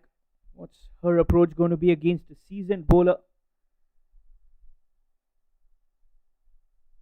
2 full. Will be a quick single. Good running. Very, very good running. Sensible as well. And also, to keep in mind that mid-off is up in the circle. That could be an area that Marcelisa could be targeting. Well, Winifred said at the toss that she'll be happy with anything between 100 and 120. And I think Malaysia are almost there. This time it's played to the fielder again, slightly aerial. But I think the boundaries are very important, especially in the last 2 overs when you have 7 wickets in your hand. I think it's time to just go for a swing and let's see what happens. Absolutely agree on that. Back foot again, just worked away. She's asked for 2, but Ria is pretty quick to get in that throw. Just a single. Oh, back up just in time. Again, is the captain. Good awareness from her. The wicket keeper not being able to grasp it. But Nepal will take it. Only 3 runs of the first 3 deliveries.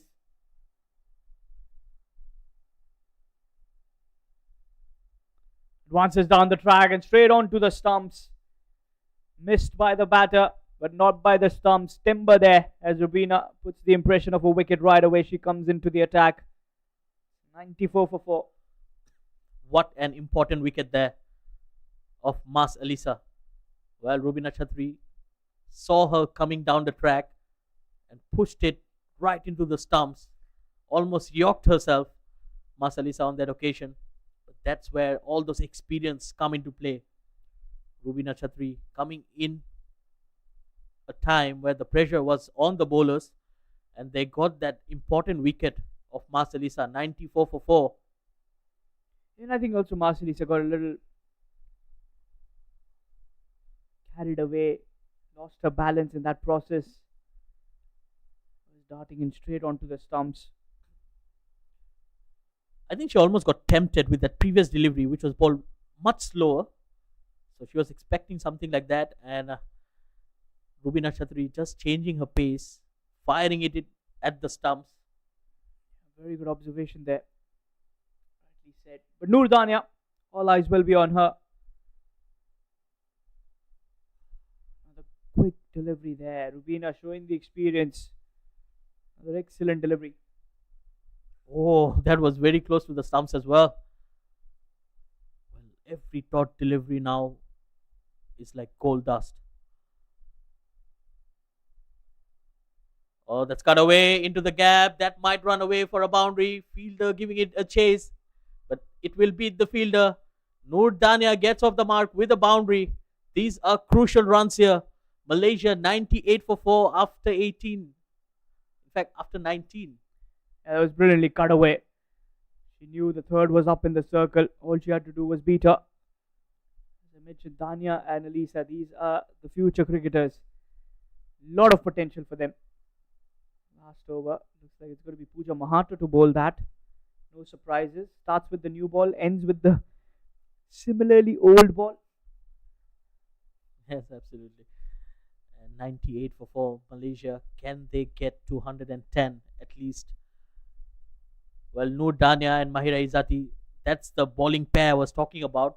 They'll be very handy in those middle overs because both of them, they like to fly the ball and not give much to the batters to play with. Very skillful. But right now, they need to show their skills with the bat.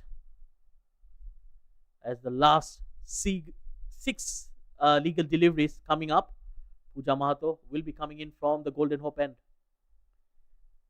Mid off is up. Got deep covers, deep fine leg, long on, and the deep mid wicket. Those are your four fielders for Mahira, who just bowled exceptionally well. None for 9 in the 3. Last over. Bangs it short. Will be a dot delivery straight back to her. No runs on offer.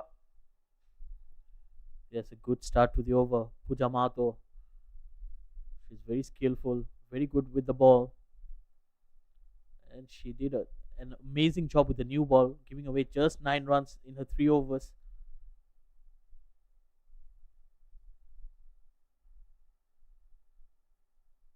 That's a full toss. Over covers. Although that's the reason why the mid off was in. Cut down those doubles. Single gets them to 99. Shahidul 1 away from that 100. Yes, I think now it's not about the 100 anymore. It's about how much more they can add onto the total. Because coming into the last over, 98 on the board, I think 100 was always on the cards. But then you need to finish well. Absolutely agree on that. Got to be a wide, yes. The 100 up with that extra.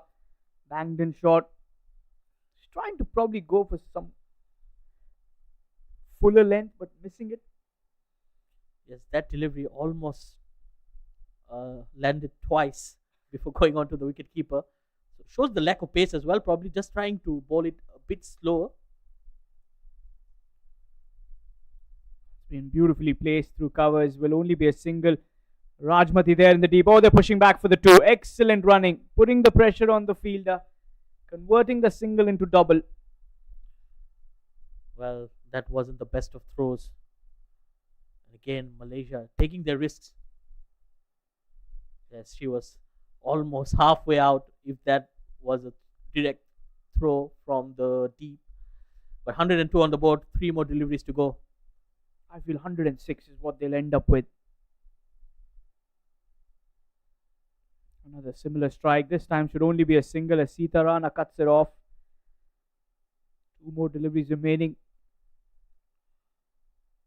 But Harman, I think if they put on 105 or 106, it's still a good total on a wicket like this and with the bowling attack that Malaysia have with them. They'll still have to bowl really, really well. That power play would be very important. Picking up wickets in the power play is going to be the key. Good looking shot off the back foot. Just a single. They've got Ria in the deep. And she's not going to allow you for the 2. Brilliant throw as well. It's a very good looking shot. But again, good smart bowling from Pooja Mahato. She has not allowed the batters to play with much of pace. She's trying to take the pace away from the balls. And good bowling. Last ball. And Noor Dania plays that straight towards the mid-off. Looking for that single. Oh, direct hit. Bullseye. Endu Burma. How impressive a throw that was. The skipper. 3 stumps to aim at. And that's going to be the end of the innings with a wicket there. So 104 for 5 is what Malaysia finish off in their 20 overs. Yes, that was a brilliant throw there. Straight to her and she hit the timber with the throw. So 105 for Malaysia, for Nepal to win. Aina Hamiza, 26 runs for her. Winifred, 27. Mas Elisa, 25. So both the batters, Winifred and Mas Elisa, control those middle overs. And 11 extras. I think Nepal will take it.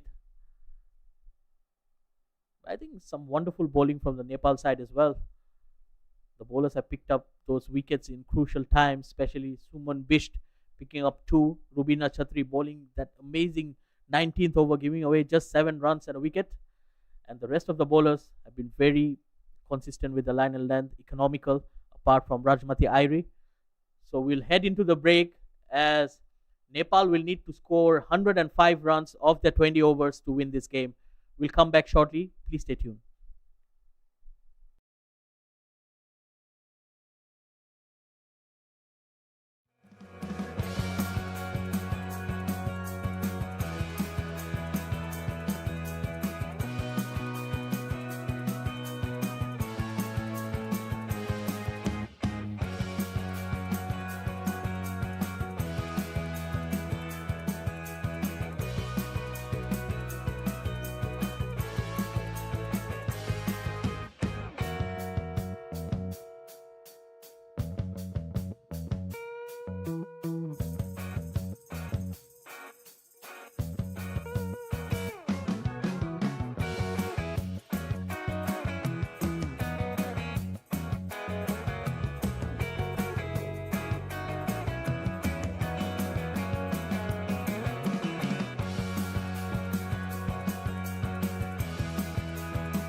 Salamat datang. Welcome back again at the BAYUEMAS Oval.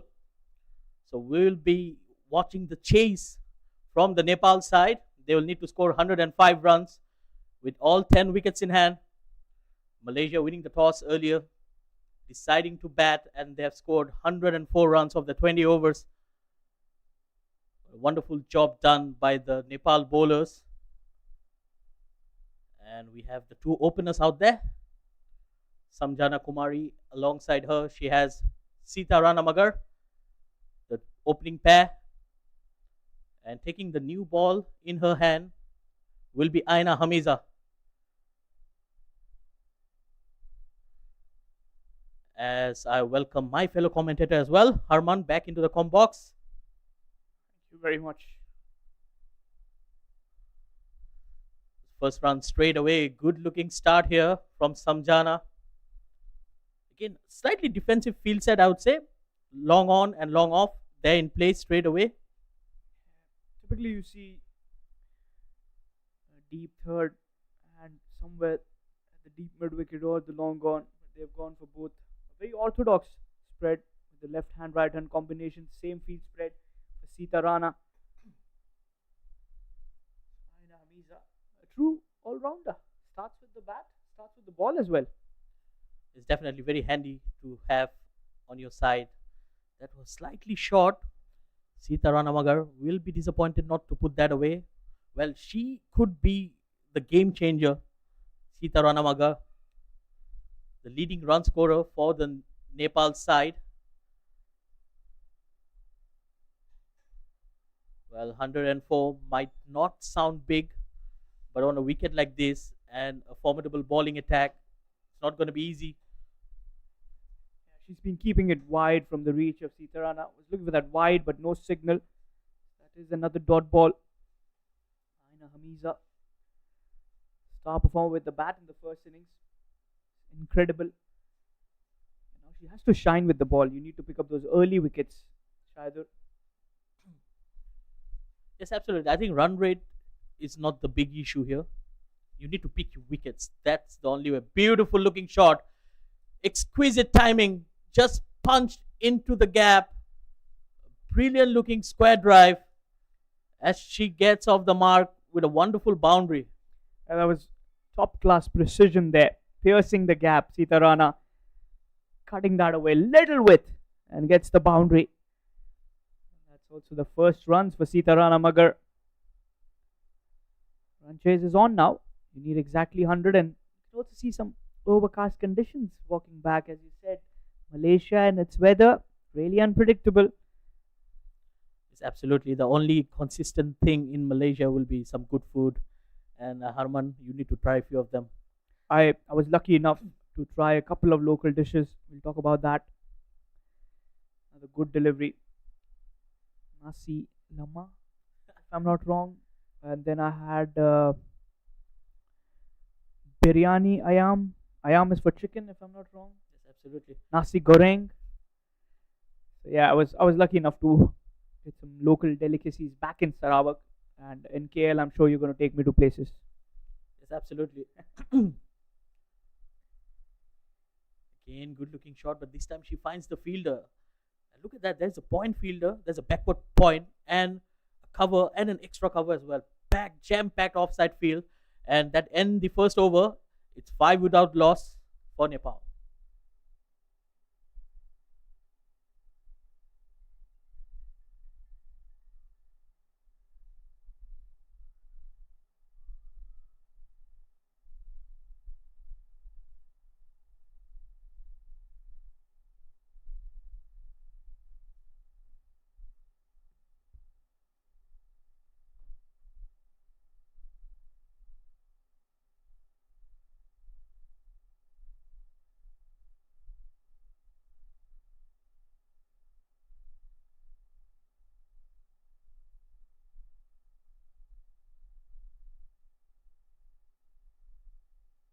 Sobika, she's going to share the new ball, the left armour.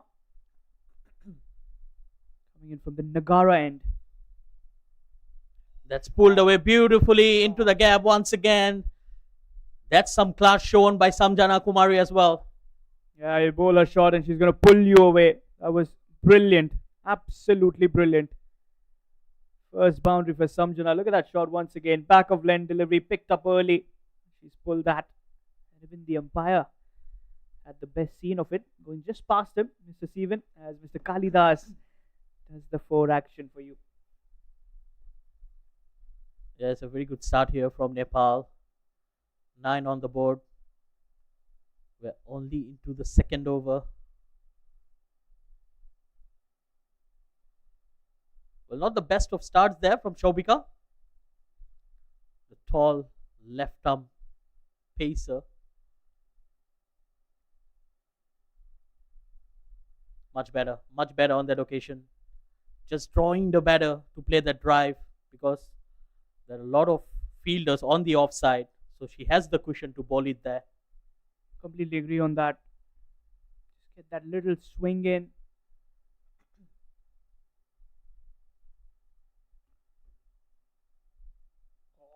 Beautiful looking shot, flicked away on the onside. That's the second boundary of the over. Samjana's on that attack mode. They are in a hurry to finish off the game, probably. And then go see Kale. Just come back from the Sarawak series. Look at that shot once again. 2 full. Flicked away. She's looking at some good touch. Second boundary. Pressure now on the bowler, Sobika. Not a good start. She's a little wavered. Well, there was nothing wrong with that delivery. It was just a brilliant shot from Samjana Kumari. That ball was heading towards that middle stump. And she just flicked it. Just wonderful sights here. Yeah, absolutely brilliant. Good to see as well.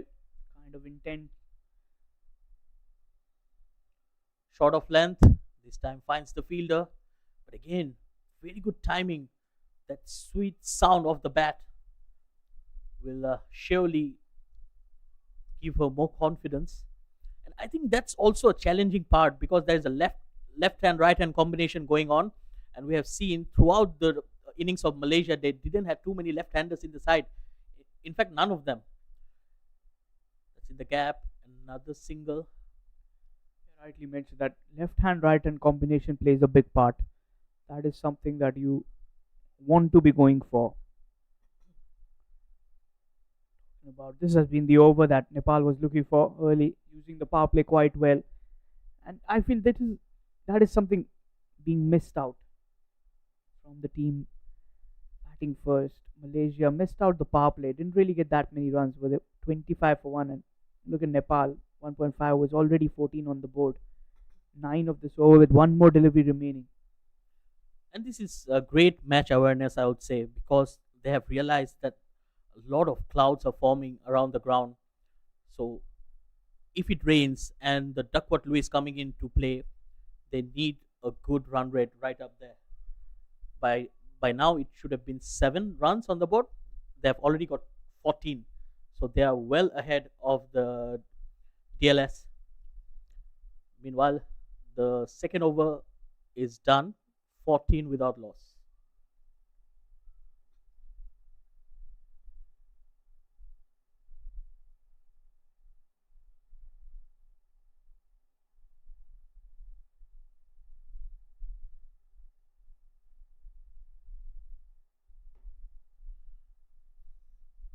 Aina Hamiza will continue in here. Well, Malaysia desperately needing a wicket here.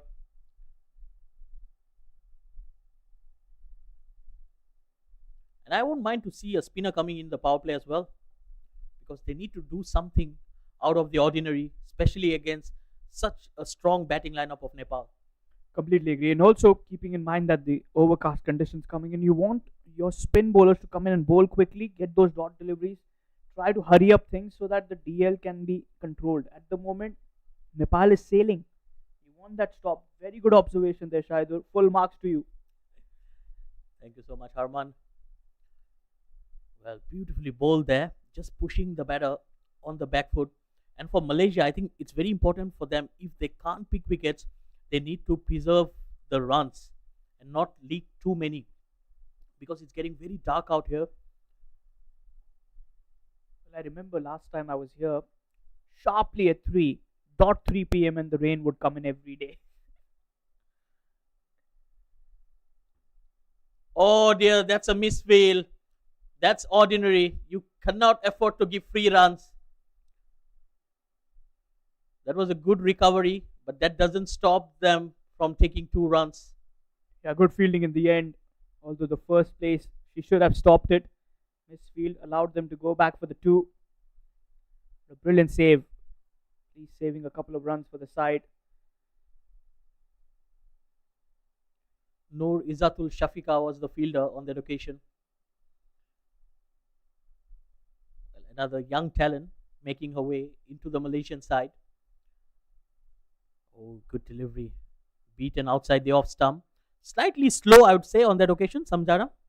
That was better. Better length on offer, pushing it a little further. Hamiza, these are the kind of overs you need. Those 3 dot deliveries, just a couple of runs, another 2 dot deliveries, and I would say that's a good over. You got to pull back things. You got to put pressure on Nepal. At the moment, pressure on Malaysia.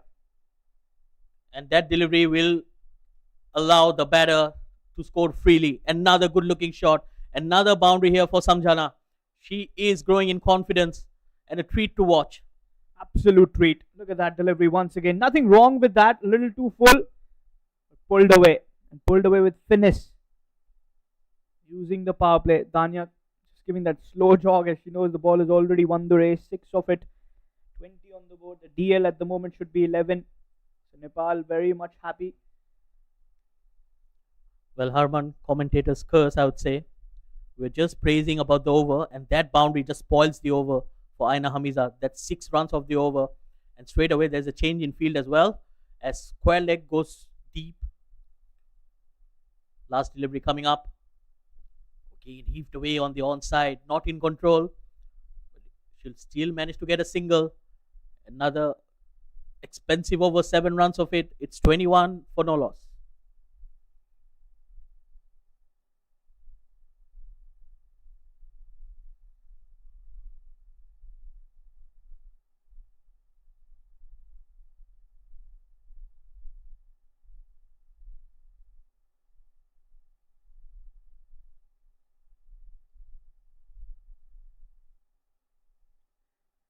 Well, looks like the spin option that you were talking about has been brought in.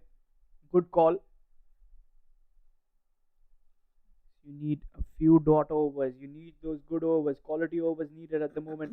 As Van Julia has asked for the helmet. Noor Dania is being introduced into the attack. Her team won the YSD Malaysian Superwomen Series where she was leading the Southern Jaguars. They were the table toppers. A good player. Good future prospect. Yes, I'm pretty sure you have seen them very closely in Sarawak, Harman. And yes, Noor Dania coming in from the under 19 squad. She was the captain of the Malaysian side, led the team well, and she has made her way into the side. That's swept away. Again, she can be very handy with her lack of pace and the ability to bring the ball back into the right hander. If she can ball in the right areas, she can create some issues here. I absolutely agree with that. Brought in from the under 19 side. Good development. The grassroots development is really good, growing quite well, especially when you've got the head coach for the women's side as the legendary coach, Mr. Dav Watmore. You know that cricket is in safe hands and is only going to excel. It's only upwards and onwards from here.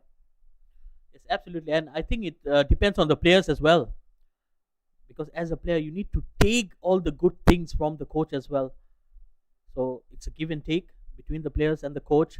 And if they're well aligned, we have seen how the senior men's team improved with Coach Bilal coming in. So still early days for Malaysia, but they have been improving. Another good over here.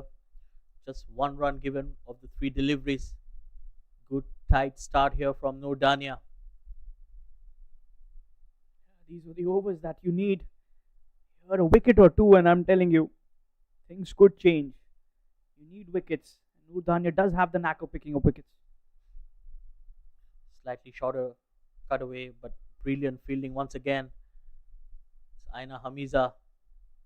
Backward point. Well, she's one of the best fielders in the side. Handy with the bat and ball as well. Complete cricketer. And the ball seems to be following her everywhere. She's been kept busy, but this is somewhere I think Noor Dania should come in. Bowling it a little wide. She knows that Sita Rana is going for the cut. Bring it sharply in. Target the stump. Surprise her. And I'm telling you, the wicket is coming. Yes, absolutely. With that angle from almost went through. You're absolutely right there, Harman. With that angle from around the wicket, it always comes back into the left-hander. End of another wonderful over, just a run. Good start here from Noor Dania. It's 22 without loss.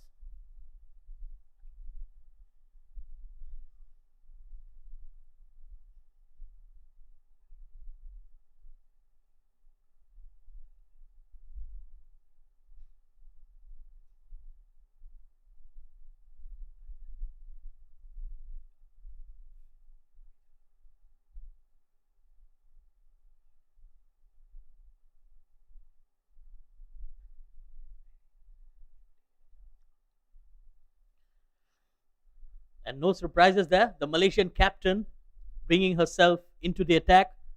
And yes, I think it's the right time to make those changes because the opening bowlers have not asked too many questions to the batters. And Nepal looked to be very comfortable against them. So here comes Winifred. Oh, poor delivery. Wide down the leg side. Yeah, the wide coming in. The best of starts for the bowler. Down the leg. 82 to win from the remaining 16 overs.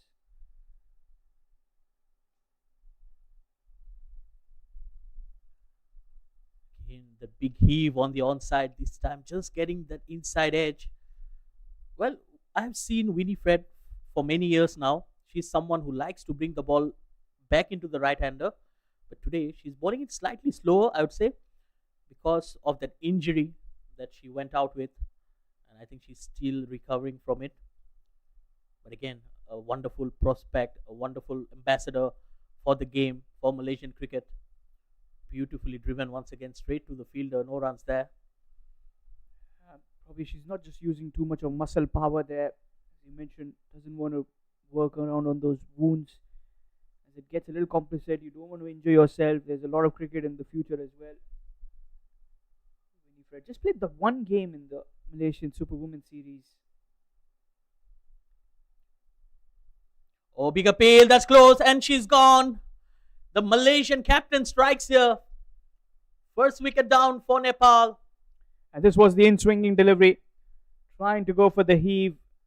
And caught in front of the stumps. The captain strikes. Not wasting any time. The first over she's in. And the Malaysia side have got the first one. The dangerous looking Samjana has to walk back. Yeah, straight on. Easy decision there for Mr. Seven. That was dead right in front of the stumps. And a very good delivery from the Malaysian captain. Well, Malaysia needed that wicket.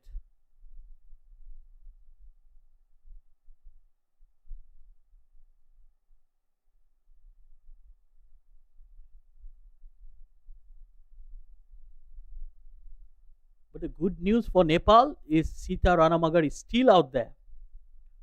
Nepal's best batter.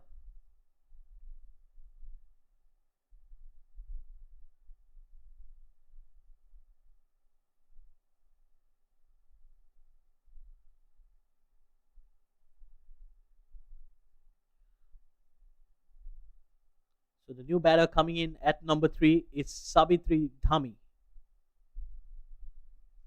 She's a top class batter. She's aggressive with the intent.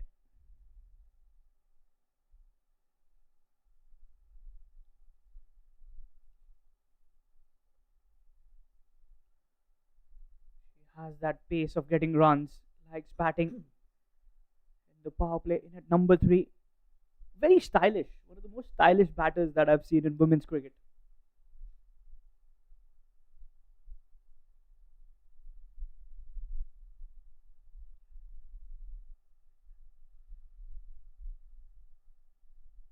Again, right on the money there. Winifred is bowling an excellent over here. A good way to welcome the new batter. And also, full marks to Noor Dania in the previous over. She's the one who just gave that one run that added some pressure on the batters of Nepal. And Winifred comes in, takes the wicket. And generally, we've seen that one bowler, he bowls all the disciplined over. The other bowler from the other end comes in, picks up a wicket. Yes, absolutely. I think it's all about the bowling partnerships, isn't it? It's not only about the batters, but as a bowling unit also, if you have two bowlers going in at the batters, one has to take the nag of taking those wickets, and the other just needs to preserve and contain the runs. Absolutely on point. Solid defense, rock solid, wonderful end to the over. Just a wide and a wicket. A wonderful over from the Malaysian captain. Nepal 23 for 1.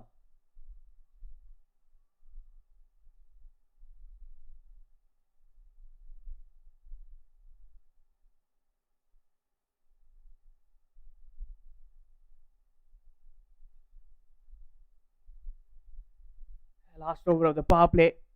They will continue with Noor Dania. Bowled a brilliant first over previously, just gave away that one run. I'm telling you, those one or two good overs. At this moment, they're just one run ahead of the DL, and 5 overs are completed. So now you will have a decision. These overs are going to be very important, Shaidur.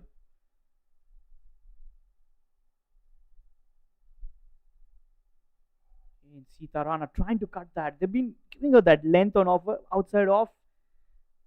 She's smart enough, probably just give the flighted one, turn it away from the left-handed batter. Yes, but I'm liking it.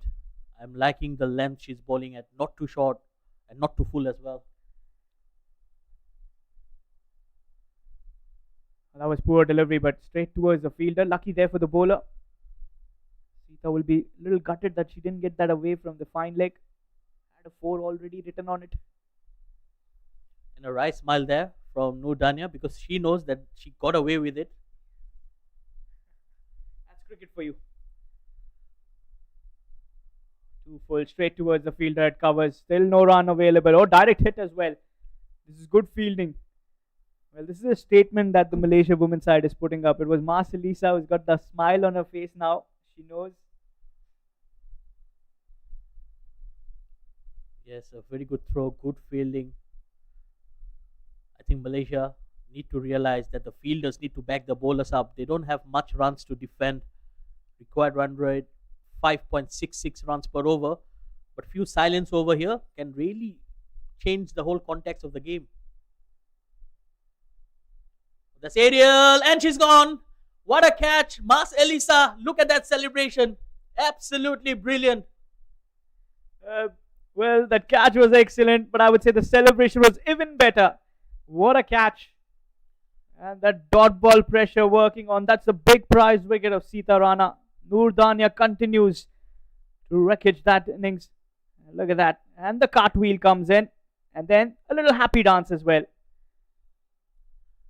Well, that's definitely going for the reels in TikTok. The Malaysian players, they're wonderful to watch.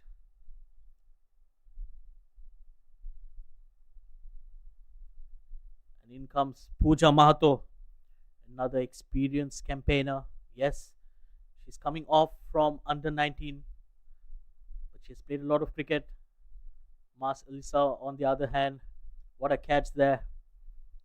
Straight away, Malaysia is creating that opportunity for them to get back into the game. 23 runs on the board and 2 wickets down, and they have got the big fish as well.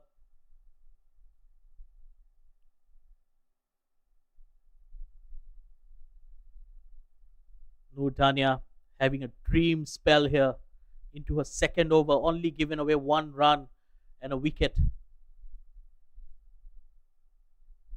2 more deliveries to go before the power play ends.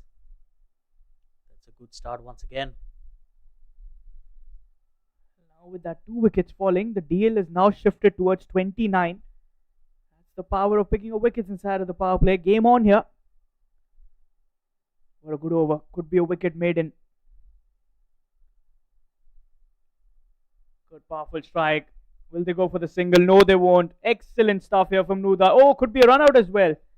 All happening there. Lot of confusion. There you can see Pooja really unhappy there with sub 3. End of 6 overs. A wicket maiden there from Noor Dania. 2 overs, 1 for 1. And after 6, it's 23 for the loss of 2. Well, Malaysia just needed that bit of luck, and if the fielder threw it at the right end, that could have been wicket number 3. So that's umpire Steven. Signals the end of the power play. Malaysia will take it. They have taken 2 wickets in the power play. Yes, they leaked 23 runs. 21 of them came in the first 3 overs. So the next 3, only 2 runs and 2 wickets. It's very good fight back. Like we have mentioned, Noor Dania is just bowling within herself, stopping those singles, not giving away anything to the batters. And from the other end, Winifred, the captain of Malaysia, is just attacking the batters. This wonderful bowling partnership, I would say. So both batters are on naught. Pooja Mahato, 0 of 2 balls. Savitri Dhami, 0 of 3. It's been cut away. No runs on office.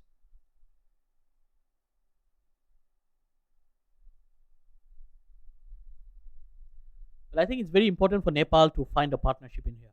They cannot afford to lose too many wickets, especially within the first 10 overs. Oh, beautifully bowled again, beaten the bat. That was very close to the edge of the bat as well. This is a very good fight back from the Malaysian bowlers. They're asking a lot of questions to the Nepali batters. Yeah, quality bowling. Winifred. Pressure from both the ends. Where Noor Dania controlled them, picked up a wicket, and Winifred continuing with that consistent line and length, putting pressure on the back foot on Nepal now. You want to save these singles. Bring in that one fielder inside. There's no need to push back 4. Bring that mid-off, mid-on in the circle. You want to control the singles now. Yes, Malaysia is slightly defensive, I would say, especially with the field set. Most of the fielders are at the edge of the circle, which allows the batters to score singles. But I think we will see a spinner from the other end as well. Winifred might bring in Mahira Izzati from the other end, at the end that she's bowling right now. 3 more deliveries to go in this over. That's aerial. Oh, just short of the fielder once again. That was close. Again, a yes and a no. Everything happening here. Well, that was a drop chance. You need to take those catches. They've missed an opportunity. That would have put more pressure on Nepal. See, looking to go for the big heave was a tough one, but that run-out opportunity was there. 3 of the over. You want to control that, Shahid. Previous 2 overs, I liked it very much because there were no runs. There was some good quality bowling. Even here, the power play has now opened up, so you've sent in your fielders back. Get those fielders up in the circle. Save those singles. Good use of the feed. That's driven down the ground. Good looking shot there. This could have been saved if you had the mid-off up in the circle. This was not a run. So this is what you want to do. Yes, absolutely. With the required run rate creeping in and you have got those 2 wickets, both the batters are under pressure. You need to build the pressure, and that's where the match experience and the awareness comes in. Look at that, straight to the fielder again. No run there. Good fielding. Marcelisa. Well, end of over number 7. It's 27 for 2. Nepal needs 78 runs of the next 13 overs. They have 8 wickets in hand and they will be favourites right now on paper. But trust me, Malaysia can always get back. Samjana started off well today, 18 of 16. Sita Ranamagar, look at that, 4 of just 15 deliveries. Very slow start. And those dot deliveries cost her wicket as well.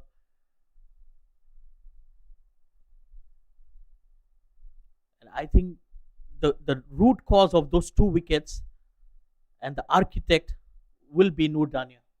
Absolutely. There's no surprises, no brainer. Consistently bowling well, getting those top spin deliveries. There is a fine leg. Chance of a run out at the non-striker's end, but the throw had to be better. No real power in that throw.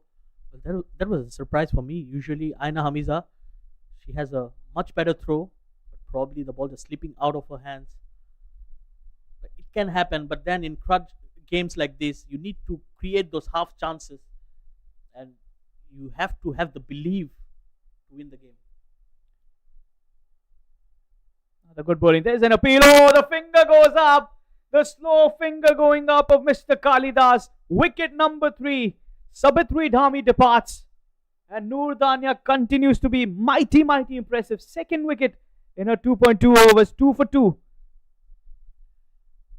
What a breakthrough here for Malaysia. Again, that teasing length outside the off stump and probably taking a feather and a good sharp catch behind the wickets as well. You need to give a lot of credit to the wicketkeeper for taking that. And look at that confidence now in that hurdle of Malaysia. They can sense victory from here. 77 from 12.4 overs. I'm telling you, the DL pass score now on 39. They are 11 runs behind. If rain comes in, this game gets washed out, it would be a victory for Malaysia. And at the moment, this is the kind of comeback they wanted. And look at those for figures. 2.2 overs, 2 runs, 2 wickets. 2 could be the lucky number here for Noor Dania and Malaysia. Well, 4 twos are always a lucky number. And look at that. Even her shirt number is 44, which is when you add on all the numbers together. It could be just a funny coincidence, but then it's all about picking wickets, and Noor Dania is doing it. And she's bowling from the opposite of the Golden Hope end. Well, good cricket, good quality bowling, good change up. Oh, absolutely brilliant. Beaten by the flight and turn. Indu Burma, the new batter in. She's the captain as well. Well, these figures are easy to say than to be done.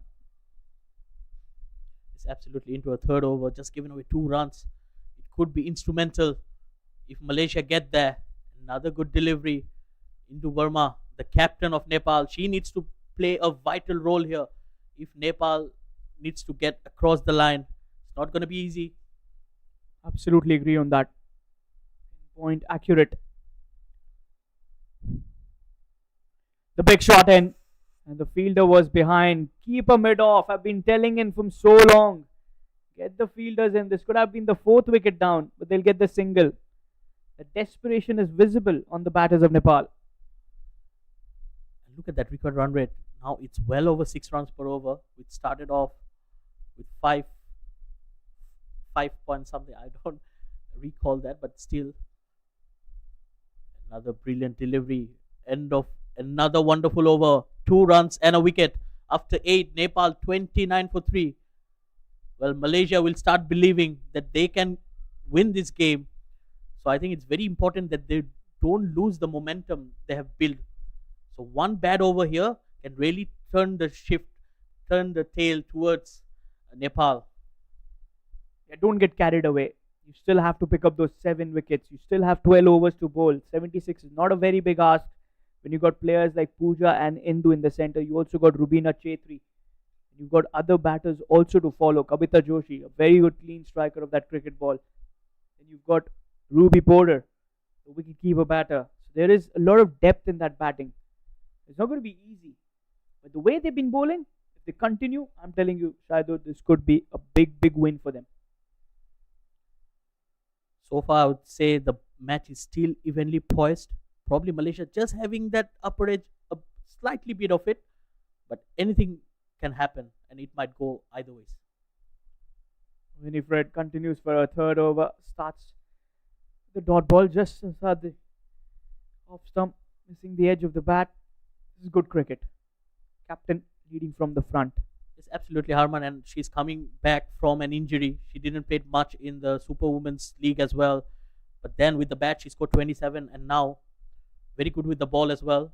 And I think she's setting up a good example for the rest of the players, even the youngsters who came into the side, that if you are doing the basics right, you can really contribute to the team. Yes, completely agree with that. You got to trust the process. You got to follow the basics and rise to the occasion, which I feel these 2 bowlers have done. The team was leaking runs. It's a good shot through covers, will be a single. Indu. And now what Indu and Pooja need to do is do something similar to what Aina, Miza and Winifred did in the first innings. singles and doubles, build up a partnership play phase by phase.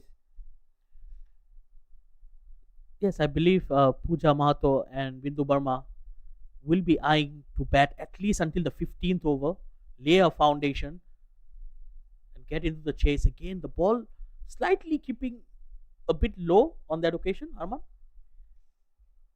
That has been something very, very prominent here, that the ball does keep low. If you hit that one deck, it does have that uneven bounce as well. And now this is a very different track to what these girls played on at Sarawak. It's more flatter. Advances down the track, trying to release that pressure with that single. You need to get rid of Pooja Mahato and Indu Burma. These two batters are very, very important.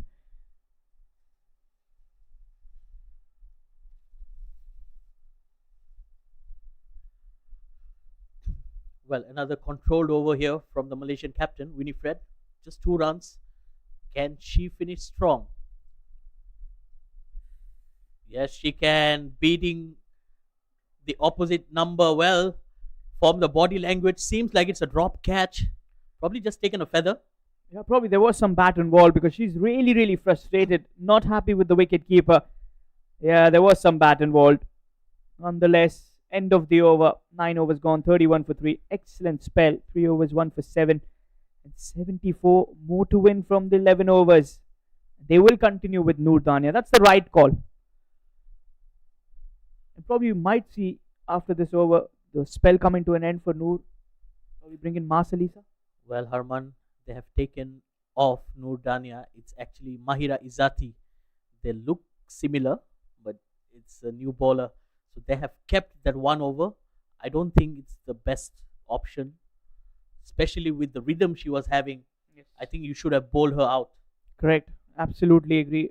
Yeah, as you mentioned, they both do look similar, so that's the mistake done by me. My bad. And thank you for the correction, my dear friend, Shahidur. Last over before the drinks break. Single towards the onside. You want to control that. You want to get rid of these singles. You want to get those dot balls in. Dot ball pressure is something we've seen wickets coming in after that.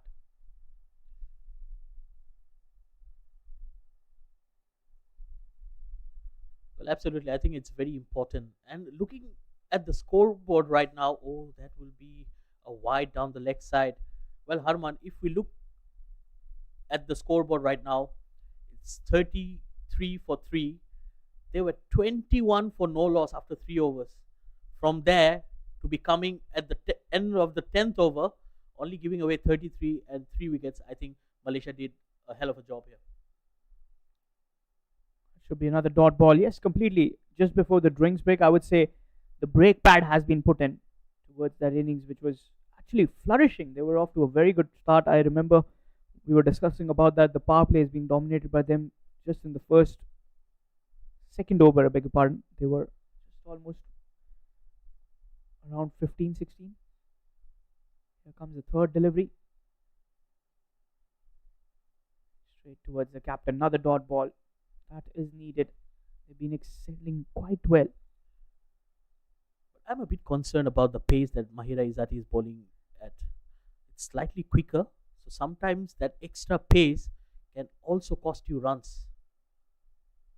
There she goes, much slower, much better.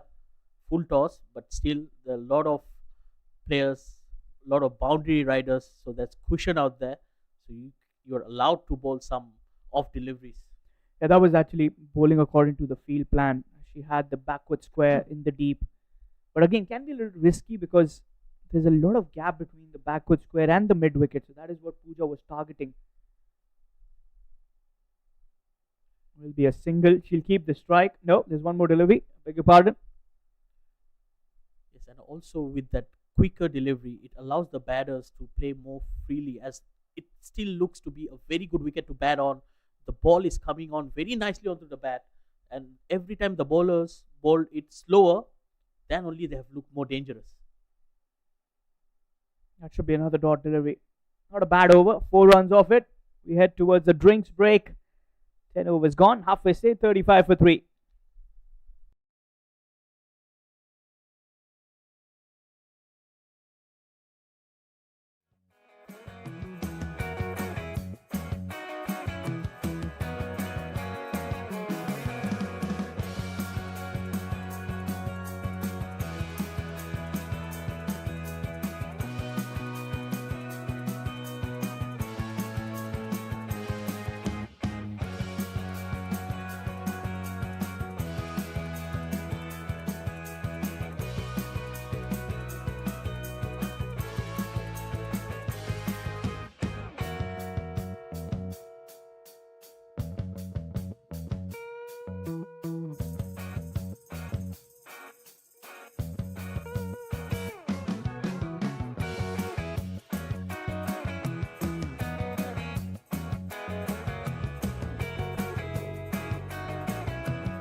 Welcome back, viewers.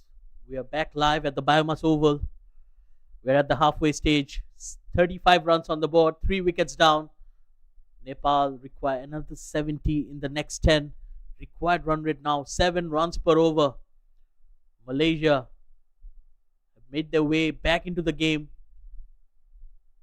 The score was 21 runs for no wickets in the first 3, and from there they've restricted Nepal from scoring and picked up wickets on regular intervals. Aisha Elsa, the new bowler.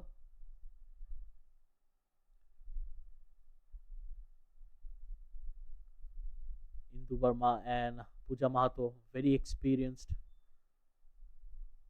senior members of the Nepal side. Not in terms of the age, but in terms of the cricket that they play.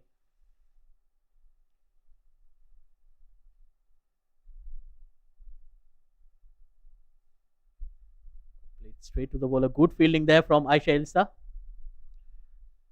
And I'm kind of surprised to see that Winifred opted for a pacer instead of a spinner, especially looking into how things were going, and the Malaysian spinners really dominated in those middle overs. Good delivery once again. Couple of dot deliveries. I think it's also the kind of resources that she's got. You've got to have a few overs because Noor Dania just has 1 over. And Marcelisa could have been used. But they need this partnership to be broken. Again, trying to hit the ball too hard. Only managed to get a single. Malaysia won't mind the singles here, Harman, because the required run rate is well over 7 runs per over. That's not an issue here for them because the requirement of 68 and 9.2 very, very gettable in this format. Wickets needed. That was a low full toss, almost yoked herself. Pooja Mahato. Well, Nepal, they're just trying to score singles and keep the scoreboard ticking. They're trying to take the game deep. I think that's the plan for the time being because they've lost 3 wickets, but then it's getting very gloomy, very dark out here. If it rains and if we go for the Duckworth Lewis, Nepal will end up losing this game because the par score right now is 52 runs. Good looking shot for a single. That was a good strike down the carpet. Good field placement as well. Single of the last ball. 4 of the first over for Asia. 11 gone, 39 for 3. 66 from the remaining 9 overs. Game on here at the BAYUEMAS Oval. The beautiful country, Malaysia.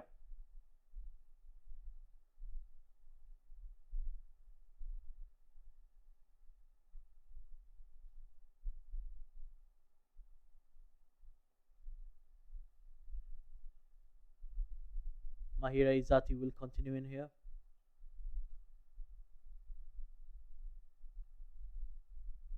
Indu Verma on strike. Flighted and beautifully driven all along the carpet. Good looking shot for a single. That'll just be a single though.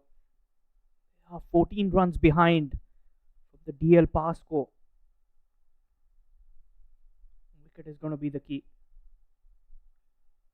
Well, so far the batters have timed the ball well.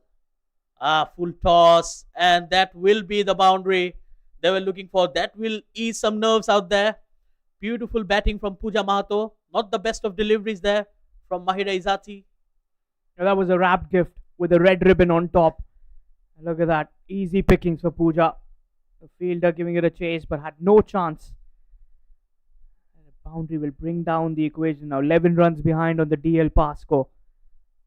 This is the moment that Pooja would be thinking of making this to a big over. Got 5 of the first 2.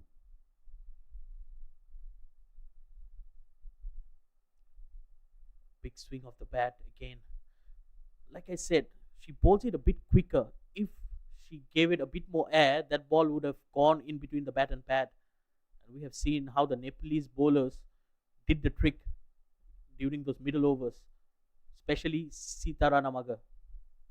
Absolutely agree with that. Those dot deliveries. Again, good delivery, played down the ground. Well, they're playing some very good shots, but they're not getting the value for the shots because every time they have found the fielder. It's been good bowling according to the field plan. But here, the required run rate is not a very big one. It's just around 7. And you've already got 6 in the over. Now, this is the over where you got 2 more deliveries. Try and get another 4 or a 6. Although 6 haven't come in because they are not going for those risk elevated shots. But even 7 to 8 runs and over, I think you're ticking the box. Yes, absolutely. And I think both the teams have failed to realize that there is a short boundary behind the bowler. So rather than targeting the ball down the ground, they have been playing much more squarer. I think that's one of the reasons why the boundaries have not come in because square of the wicket, the boundaries are huge. That's a valid point that you mentioned. Another brilliant strike towards the onside will only be a single. She'll keep the strike. They've got the 7 of the over. 12 overs gone. 46 for 3 are the Nepal women's side.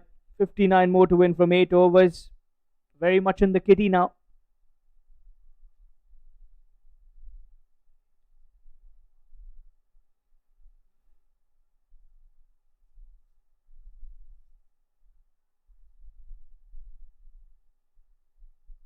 Shahidul, which bowler would have you gone for? Well, I would have bowled out Noor Dania for sure. And Mahira Izzati is good from the other end. But at the same time, I understand that you need to give your other bowlers as well. But that's dangerous. What a good looking shot. That will be a boundary. Excellent shot under pressure from the Nepalese captain. You're playing that square and behind point. Brilliant striking. Look at that width on offer. And she doesn't spare you. Taking the aerial route. All she had to do was clear the circle. The long chase from the fielder goes in vain. With that, the team 50 is up. 50 for the loss of 3. 12.1 overs. 55 the equation from the remaining 7.5 overs. On the onside on that occasion, another single. Smart and sensible batting here, Shahidul. Yes, absolutely. You need to have control over the situation. They got the boundary. The very next delivery went for a single. Smart batting here.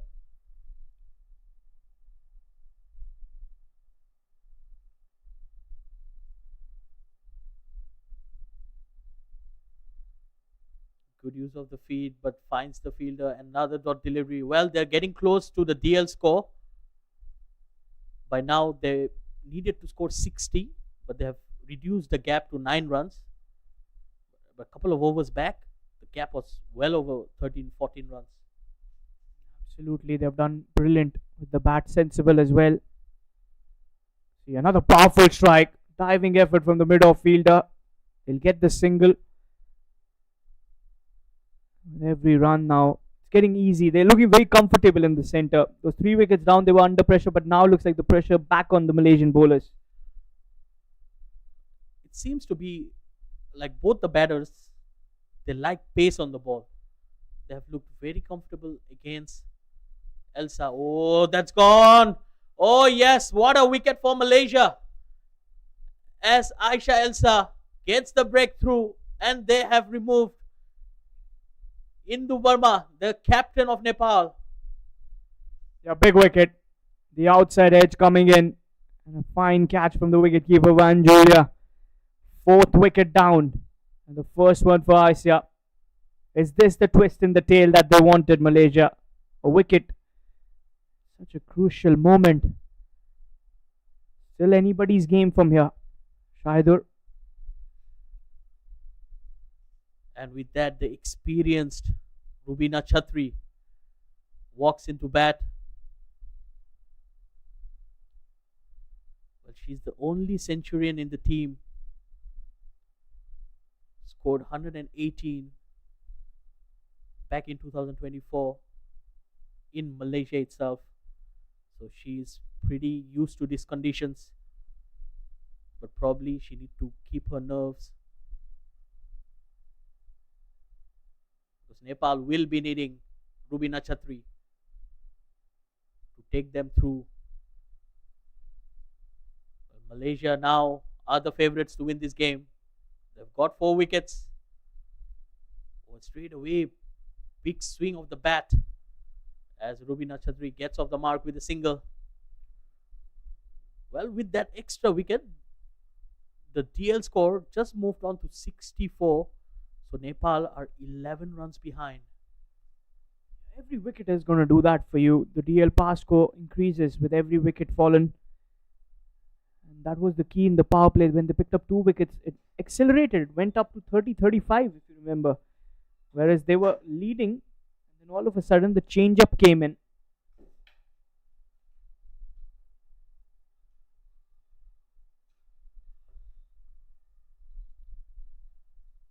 Yes, absolutely. I think this pair will be the key. And if Malaysia can get a wicket here, they will be feeling they are almost there. Especially if they can get the wicket of Rubina Chhatri. Rubina's wicket is going to be the key. But for me, I think the match winner for them is going to be Pooja. So Pooja's wicket is more important at this stage. Oh, no ball. Poor delivery. Missed by the keeper. They'll at least get a couple of runs. They might even think for the third. Send back. So 2 plus the no ball plus the free hit. Not the ideal start. Not the best of deliveries, especially in a crunch situation like this. When you have your noses in front, Malaysia can't afford to give extra runs. And those are 3 extra runs and a free hit coming up. Can Rubina Chhatri swing her bat? Can she find a boundary? Definitely she will be swinging her bat. Yes, she does. It's in the gap. 2 fielders converging. Oh dear, that's poor running. They only took a single. Yeah, Rubina not really happy there with Pooja's call. Denied for the double. It was a comfortable double from here. Equation dropping. They need a wicket. They need the wicket of Pooja Mahato. It's quite comfortable in the center. That's swept away on the onside. Again finds the fielder. I think this is great captaincy from Winifred. She has covered the scoring areas for the batters, especially the onside. Very packed. 3 boundary riders right in the right place. So as a bowler, all you need to do is just to bowl at the right line and length. And that's exactly what Mahira Izzati is doing right now. Good delivery straight to the fielder. No runs there. Like I said, she has placed all the fielders at the right places. Yeah, brilliant captaincy. And brilliant bowling as well. Sticking to the plan. It's not easy to execute that line and length and bowl according to your field plan. Short deliveries are going to be the key moving forward.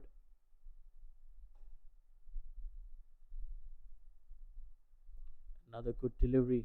I think that's the line to bowl at.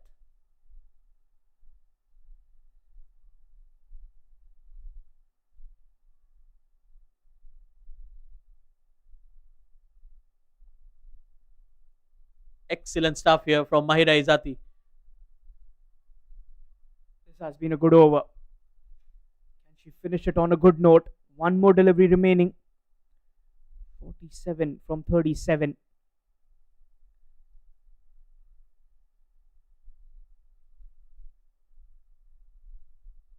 Beautifully bowled. It was bowled much slower. 3 consecutive dot balls. These are gold dust here for Malaysia and Mahira Izzati. Keeping her nerves. Excellent over. It's 58 for 4.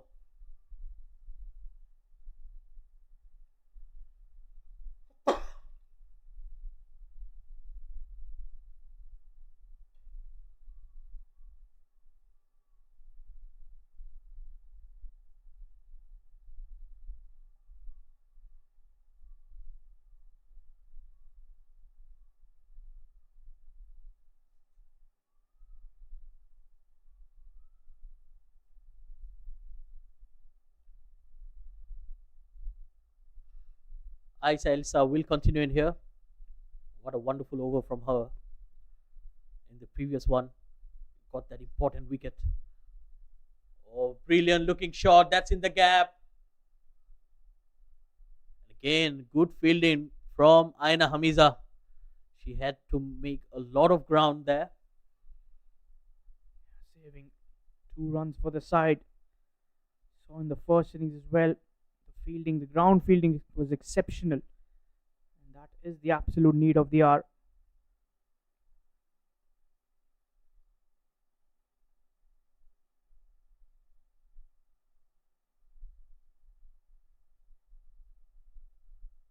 That's a big swing of the bat. That's in the air. Aina Hamiza. Oh dear. It goes between her hands, and that will be a boundary. Well, that could be the match there for Malaysia. Costly drop. Completely misjudged it. She got nowhere near the ball as that sails away for a boundary. Not only it's a drop catch, it's also the 4 runs given. Nowhere in control. But Pooja Mahato will take that. Going for the aerial route, picks up the boundary. That pressure which was coming in has been eased, courtesy of that boundary. Yes, I think Pooja Mahato, she realizes that she needs to score some quick runs here. Again, good looking shot. This time it's just a single. Well, Shahidur, I believe they have a plan in their mind. They still know that there is plenty of deliveries, 33 deliveries. There's actually no need to go for the big shots, but they're easing the pressure. That's the only way, 4s or 6s. Yes, absolutely. I think that's the positive intent. Oh, the wicket keeper. She has missed it, and it will run away for a boundary. This is poor cricket. You cannot be doing this. Oh dear, Malaysia. They're having the upper hand, and then 2 boundaries in the over. As a wicketkeeper, you need to take those. Yeah, now the equation almost getting run a ball. The keeper should have stopped it. 4 byes, the signal coming in from Mr. Seven. Now 36 from 32. Game shifting towards the favor of Nepal. Well, Nepal taking it deep. Beautiful looking shot once again. Rubina Chatri. Again, that sweet sound of the bat. That sounded incredible. Came in from the middle of that ping.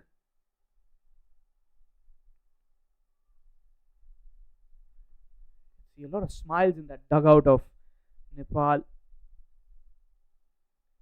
They were under pressure at one stage. Oh, use of the feet. And that was very close to the stumps, close to the bat. But fortunately for the batter, it hit none. End of the over, 70 for 4.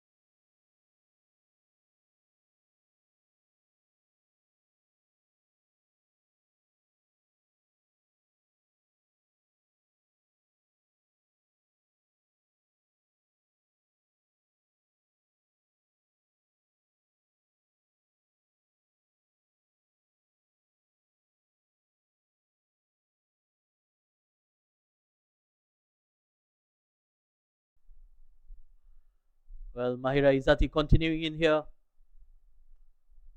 Again, well flighted delivery. Straight to the fielder. Just a single. Malaysia won't mind the singles. Required run rate still over 7 runs per over. But we're still in the balance. 6 wickets remaining. 33 of 28 deliveries. Can Nepal get there? Can Malaysia hold on to the nerves? Let's cut away. Just a single. Oh dear, that's poor. No need for that throw. And resulting in an extra run. What could have been a dot ball resulted in 2 runs. Again, the debutant fielder, Noor Alia Batrisha, not having a great day. It's all about seeking and soaking the pressure. At the moment, it's getting the better of the Malaysian players. That's going to be a wide. Gotta wait for the signal. No signal coming in. No, the signal has come in. Mr. Kalidas just getting that confirmation from the leg umpire. But that was a miss stumping as well. She was way outside her popping crease. Another chance goes begging here. One Julia, she needs to be more focused. It's not easy conditions out there. Rubina just looking for that quick single towards the short third. Now the equation dropping 6.69 from here with 6 wickets in hand. I feel Nepal has the better hand. Well, again, that throw from the same fielder, Noor Alia Batrisha, the debutant. You don't need to throw that because every extra run is going to hurt Malaysia. That's heaved away on the onside. This time just a single. Well, Malaysia are trying their best to bring in all the new faces into the side and experimenting, but in a bilateral series like this, you also need to ensure that you play your best 11 going against a very formidable side. But it's also about giving some rest as well because girls have played a lot of cricket lately. You want to have that recovery also. But let me tell you that Rubina is not looking at the best of her form at the moment. It's absolutely the feet not moving at all. We'll end the over. It's 77 for 4. 28 required of 4 overs. It's going down to the wire.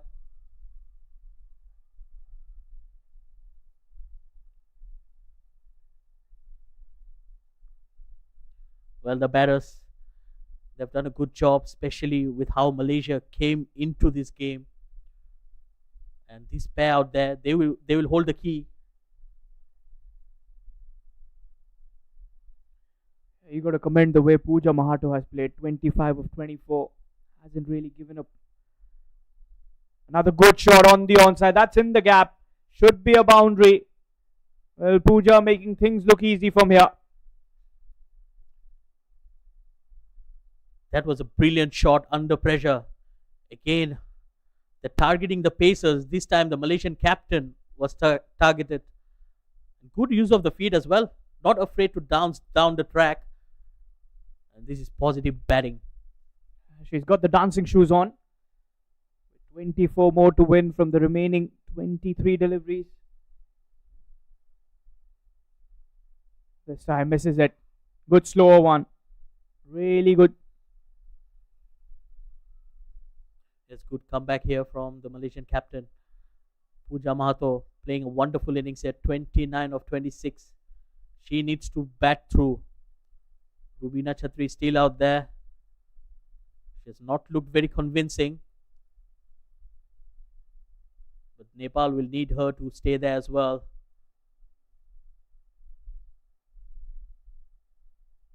That short and wide cut away into the gap. Easy single to Aina Hamiza. One more single now leaves to 23 needed from the remaining 21. 6.57.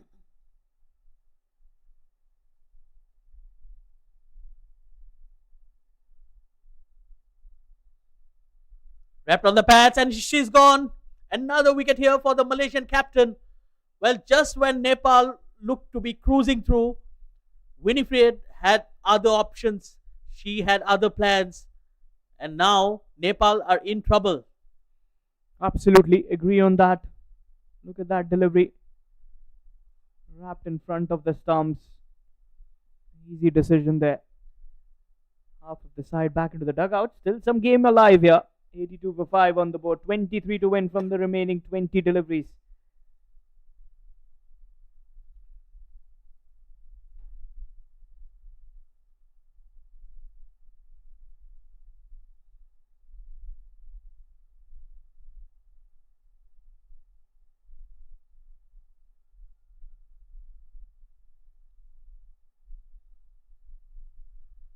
Well, what a wicket here for Malaysia and what a comeback in this over. First ball went for a boundary and since then it has been 3 deliveries, 1 run and a wicket.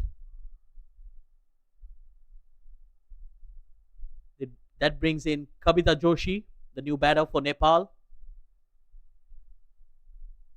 Well, Harman 23 required of 20 deliveries now. Could be very close. That's edged away straight to the fielder. Well, they will snatch a single. They need another wicket here. If you get the wicket of Pooja Mahato, then you're going to have two new batters in the center. Then Malaysia has the upper hand. But until you've got Pooja there in the center, I still fancy Nepal for winning this one. But it has been a very good fight for Malaysia, the way they've bowled. And if Winifred can get that one wicket, if she can get this wicket of Pooja, I'm telling you, this could be the game on.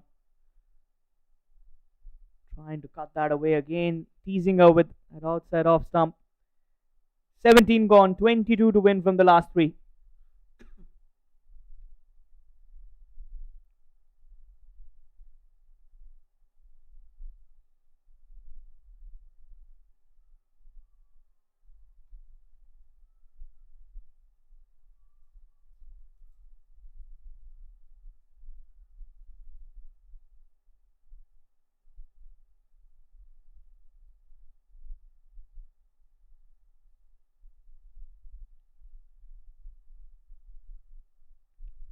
Well, we're down to the last 3 overs of the game, and Noor Dania, who has been the pick of the bowlers, comes back in. It's a good time for her.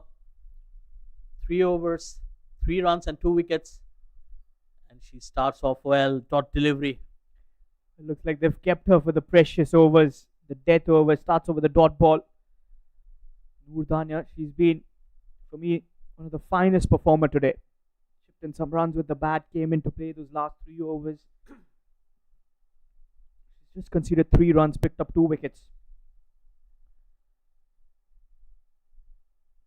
That's a powerful strike. 2 fielders will give it a chase through covers. But it looks like this might run away for a 4. Well, Kavita Joshi doing what Kavita Joshi is known for. Picks up the boundary. Well, that would ease some nerves here. Look at that, short and wide. She had all the time in the world to rock back, and there was a vacant region. No one guarding the boundary. No sweeper out there. Malaysia missed a trick there. Well, it's getting closer. 18 of 16. Need a wicket. Need that wicket of Pooja. Kane off the back foot. Will be a single. This time they've got the cover. The sweeper cover. Just a single. 17. What do you sense? Who's winning from here? Well, Nepal still has a chance. 17 of 15 is not a tall ask. And with balls like those, it will only make the equation much easier for Nepal. That's what I said, Harman, when Noor Dania was in her rhythm. She was hold back for that last over, and now she has leaked 5 runs, 6 runs in fact, with that wide. Full toss, that's in there. There's a field out there. There's a field out there, and she gets it. What a wicket here, and it's the big fish, Pooja Mahato, who departs. Will there be another twist in the tail? When you've got Elisa under the ball, you know that the catch is going to be completed. Safest fielder there. And the big wicket, the big fish. As she walks back. 30 of 29 deliveries. Game on. Is Malaysia going to get the win from here? Is Noor Dania got the wicket? The most important wicket of this game. We'll have to wait and watch. At the moment it's 89 for 6 as Ruby Porter comes out. Well, what a wicket under pressure. Not the best of deliveries. A full toss. But then that was a well-judged catch from Marcelisa. Like you said, one of the safest fielders in the Malaysian squad. Well, again, we can sense the momentum being shifted towards Malaysia. All they need to do now is to hold on their nerves and do the basics right. Required run rate still 6.86 runs per over. So even if they concede singles of every delivery, they're still going to make it. So all that Malaysia needs to do right now is to avoid those boundaries. And that's exactly what Nepal needs right now. Ruby plays that in the air, didn't carry towards the bowler. Nonetheless, it's a dot ball. Good comeback from Dania after conceding the boundary. 6 of the over last delivery. 16 of 13 going towards the wire. One more good delivery needed. Goes for the big shot. There's a fielder. Will not carry, just a single. Malaysia won't mind that. 7 of it, 18 gone, 90 for the loss of 6. And what an amazing spell from Noor Dania. 4 overs, 10 runs, and 3 wickets. She has been the game changer here for Malaysia. Brilliant spell, a wonderful day in the office for the spinner. Yeah, if Malaysia go on to win from here, for me, she is the match winner. This spell could be the match winning spell. 15 from the last 2. This is going to be the penultimate over. A lot of responsibility. It looks like it's going to be Asia to bowl the last over of her spell. Noor Dania, she's completed her overs, 4 overs. Picking up 3 wickets. And yes, Asia, 3 overs, 1 for 19. This over, they need to keep it under 7 or 8. It's absolutely 15. Might not sound big, but then at the same time, when you have lost 6 wickets, you have lost your premier batters. It's not going to be easy. Luby looking for that single. Yes and a no was there, but they'll get the single. Strike back to Kabita, and Kabita is someone who is known. She's got the reputation of those 4s and 6s. And Nepal will need few of those definitely, especially in a situation like this. They cannot be playing singles and waiting until the last over. They need to take the attack. They need to find a boundary here.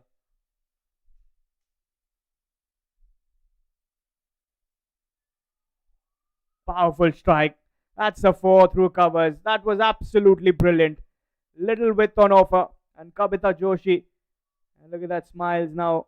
Back in that dugout of Nepal. Creamed away. Well, that boundary came out of nowhere. Nothing wrong with the delivery, but look at that swing of the bat. Beat the fielder. That's absolute muscle power there. Now the equation has dropped.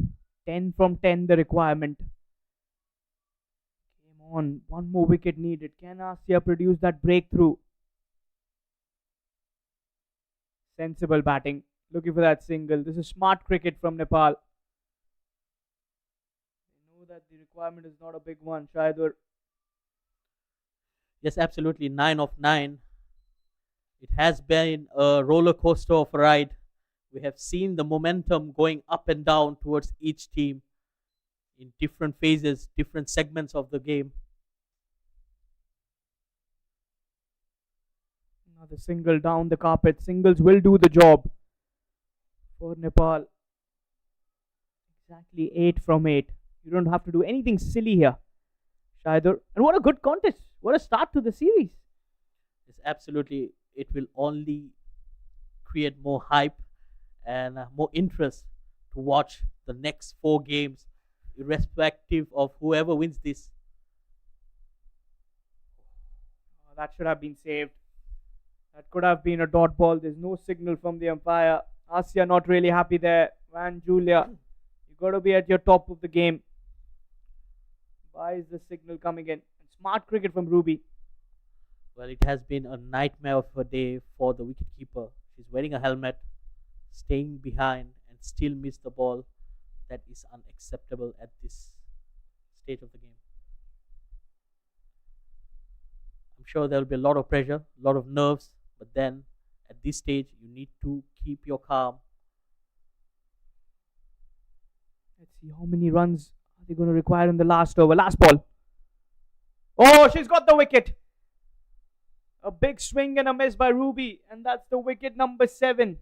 Asia completes her spell with the wicket there. 2 for 26. And 7 needed of the last over. That's the wicket there that they wanted. Well, again, just when we thought that Nepal was getting away, the Malaysian bowlers again fighting back, hitting the timber. Good end to her spell and the over. Just the right thing, just the right moment for Malaysia.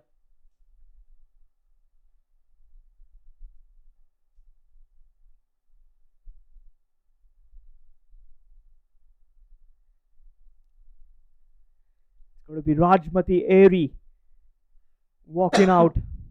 Last batter who's got the reputation, can bat. Then you've got the bowlers. And Last over. Oh, you got to hold your nerves. It's not easy. Defending 7. And for Malaysia, it will be one of the experienced players, Aina Hamiza, took the new ball and she's going to end the game as well for Malaysia. Started off with the bat.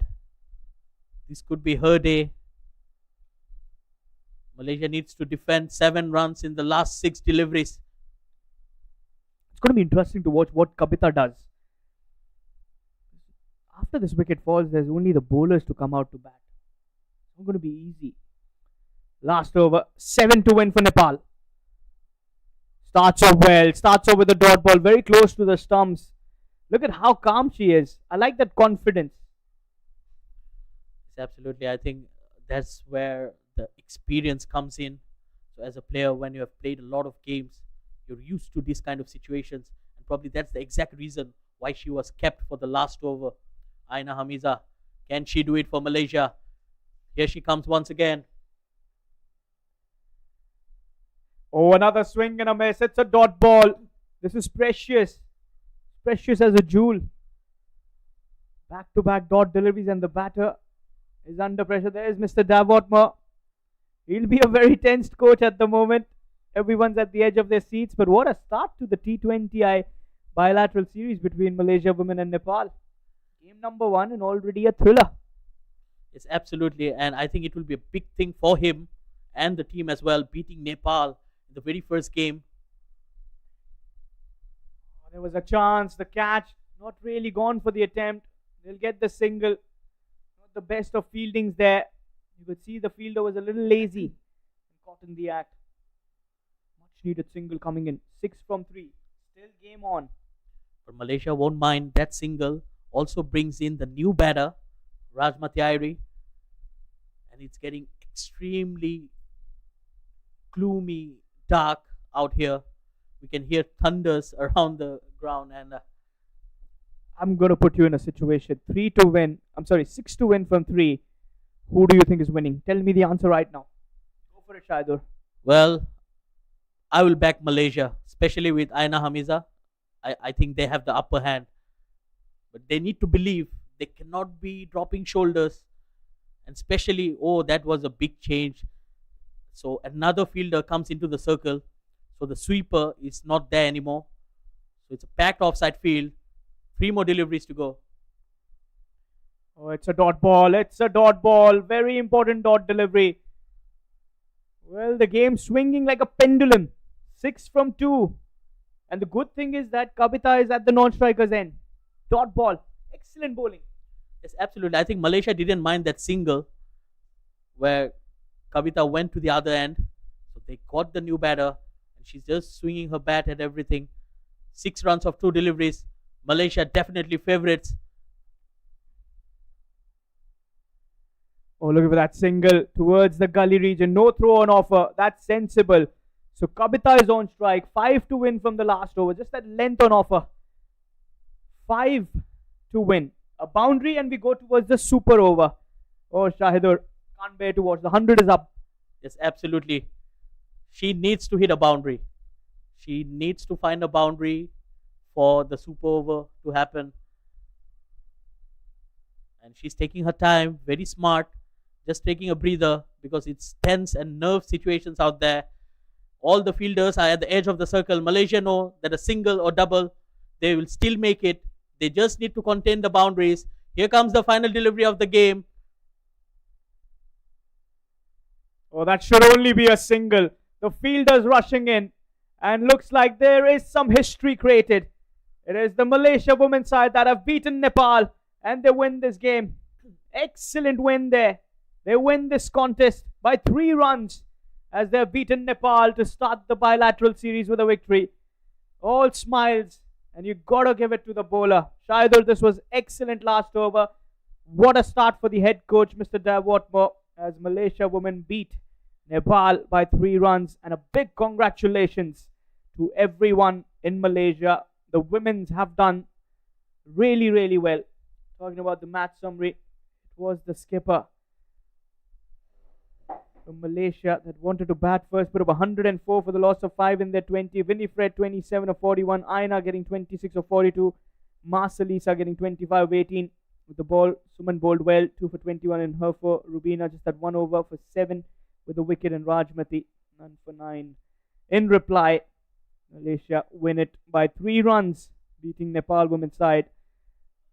Put up 101 for 7 in their 20 overs. Pooja Mahato, top scorer, 30 from 29. Samjana, 18 of 16. Kapita Joshi, 13 not out of 11. Noor Dania picked up 3 for 10 in her 4 overs. She was the one, I would say, came in with that match-winning spell. Winifred, 2 for 13, the skipper. And Asia, 2 for 26. An excellent last over where she had to defend just the 7. And the victory comes in for Malaysia women to start the T20I bilateral series with a victory. A big win here at the BAYUEMAS Oval, Kuala Lumpur, Malaysia. And with that, we'll head into a short little break. But on the other side, when we come back, we'll have Mr. Shaidur for the post-match presentation. And I'm sure Malaysia is going to be all smiles there.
What a match here. A nail biting one, and Malaysia made home. They won this contest by 3 runs. A very good match to start off the bilateral series. So before we go any further, I'd like to have a word with the captain of Nepal, Indu Verma. Indu, very close game, but somehow you have missed it. What went wrong for you? I think we did not execute in middle order. I guess we a bit of sort of run, so we struggle a bit of inside the wicket. So I think it went very low score for our team as well. So that's the wrong part, I guess. And your bowlers did a wonderful job, and your batters had a good start as well. But it was that middle over that really went wrong. So anything you want to share about your batters in the middle? I guess everyone has stepped up when it matters, and I think it's not just we lost the today game, but we'll definitely come back more stronger in upcoming matches. Yes, it's a long tournament, and I'm pretty sure you and your team will fight back. But happy Dashai to you as well. So anything you want to say to the fans watching us right now, your family back in Nepal? सबैजनालाई हाम्रो match हेरेर बस्नुहुने सम्पूर्ण नेपालीहरूलाई चाहिँ विजया दशमीको शुभकामना दिन चाहन्छु र साथै सबैजनाले सपोर्ट गरिदिनु भएको छ आशा छ आगामीको म्याचेसहरूमा चाहिँ हामीले तपाईँलाई राम्रो जित निकालेर चाहिँ खुसी ल्याउने कोसिस गर्नेछौँ Thank you for talking to us. Thank you so much And now it will be time for the happier captain, the captain of Malaysia, Winifred. So Winnie, right from the word go, from the toss until the end, let me know your feelings right now. I cannot. I just don't know what to say because just want to say thank you to the girls for giving their all-hearted on the field. I think we could actually score 120. It'll be a good score on this pitch, and just want to say thank you to the girls for fighting hard until the last ball. And you batted well, and then you took that ball in your hand and you picked up those early wickets as well. So as a player, how are you feeling? You have been away from action for quite some time. How good are you feeling right now on the field? To come back after a while, I think I did well, but I can do much better. So I'll come back strong in the next game as well, and hope for the best for the next 4 matches. So many congratulations to you and your team. Thank you for talking to us. Thank you. And now it will be time for the player of the match. But before that, I would like to call our match referee, Mr. Edwin. So there were 3 performances which I need to mention. Noor Dania, who took 3 wickets, bowled amazingly well. And then the captain, Winifred, she took 2 wickets, 27 runs for her as well. And Suman Bish took 2 wickets. But for us, the player of the match has to be Noor Dania.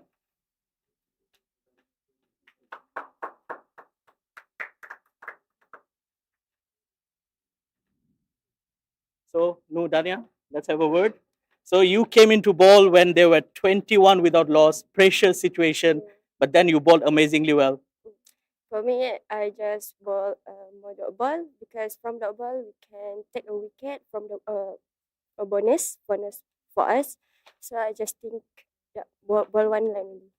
And were you nervous to bowl that 19th over? Yeah, very nervous because it's question time and that over we call it. So you should be very proud of that performance and good luck for the future. Thank you. So that concludes the presentation for us. We'll be back on Saturday. I hope to see you again. Till then, goodbye. Thank you.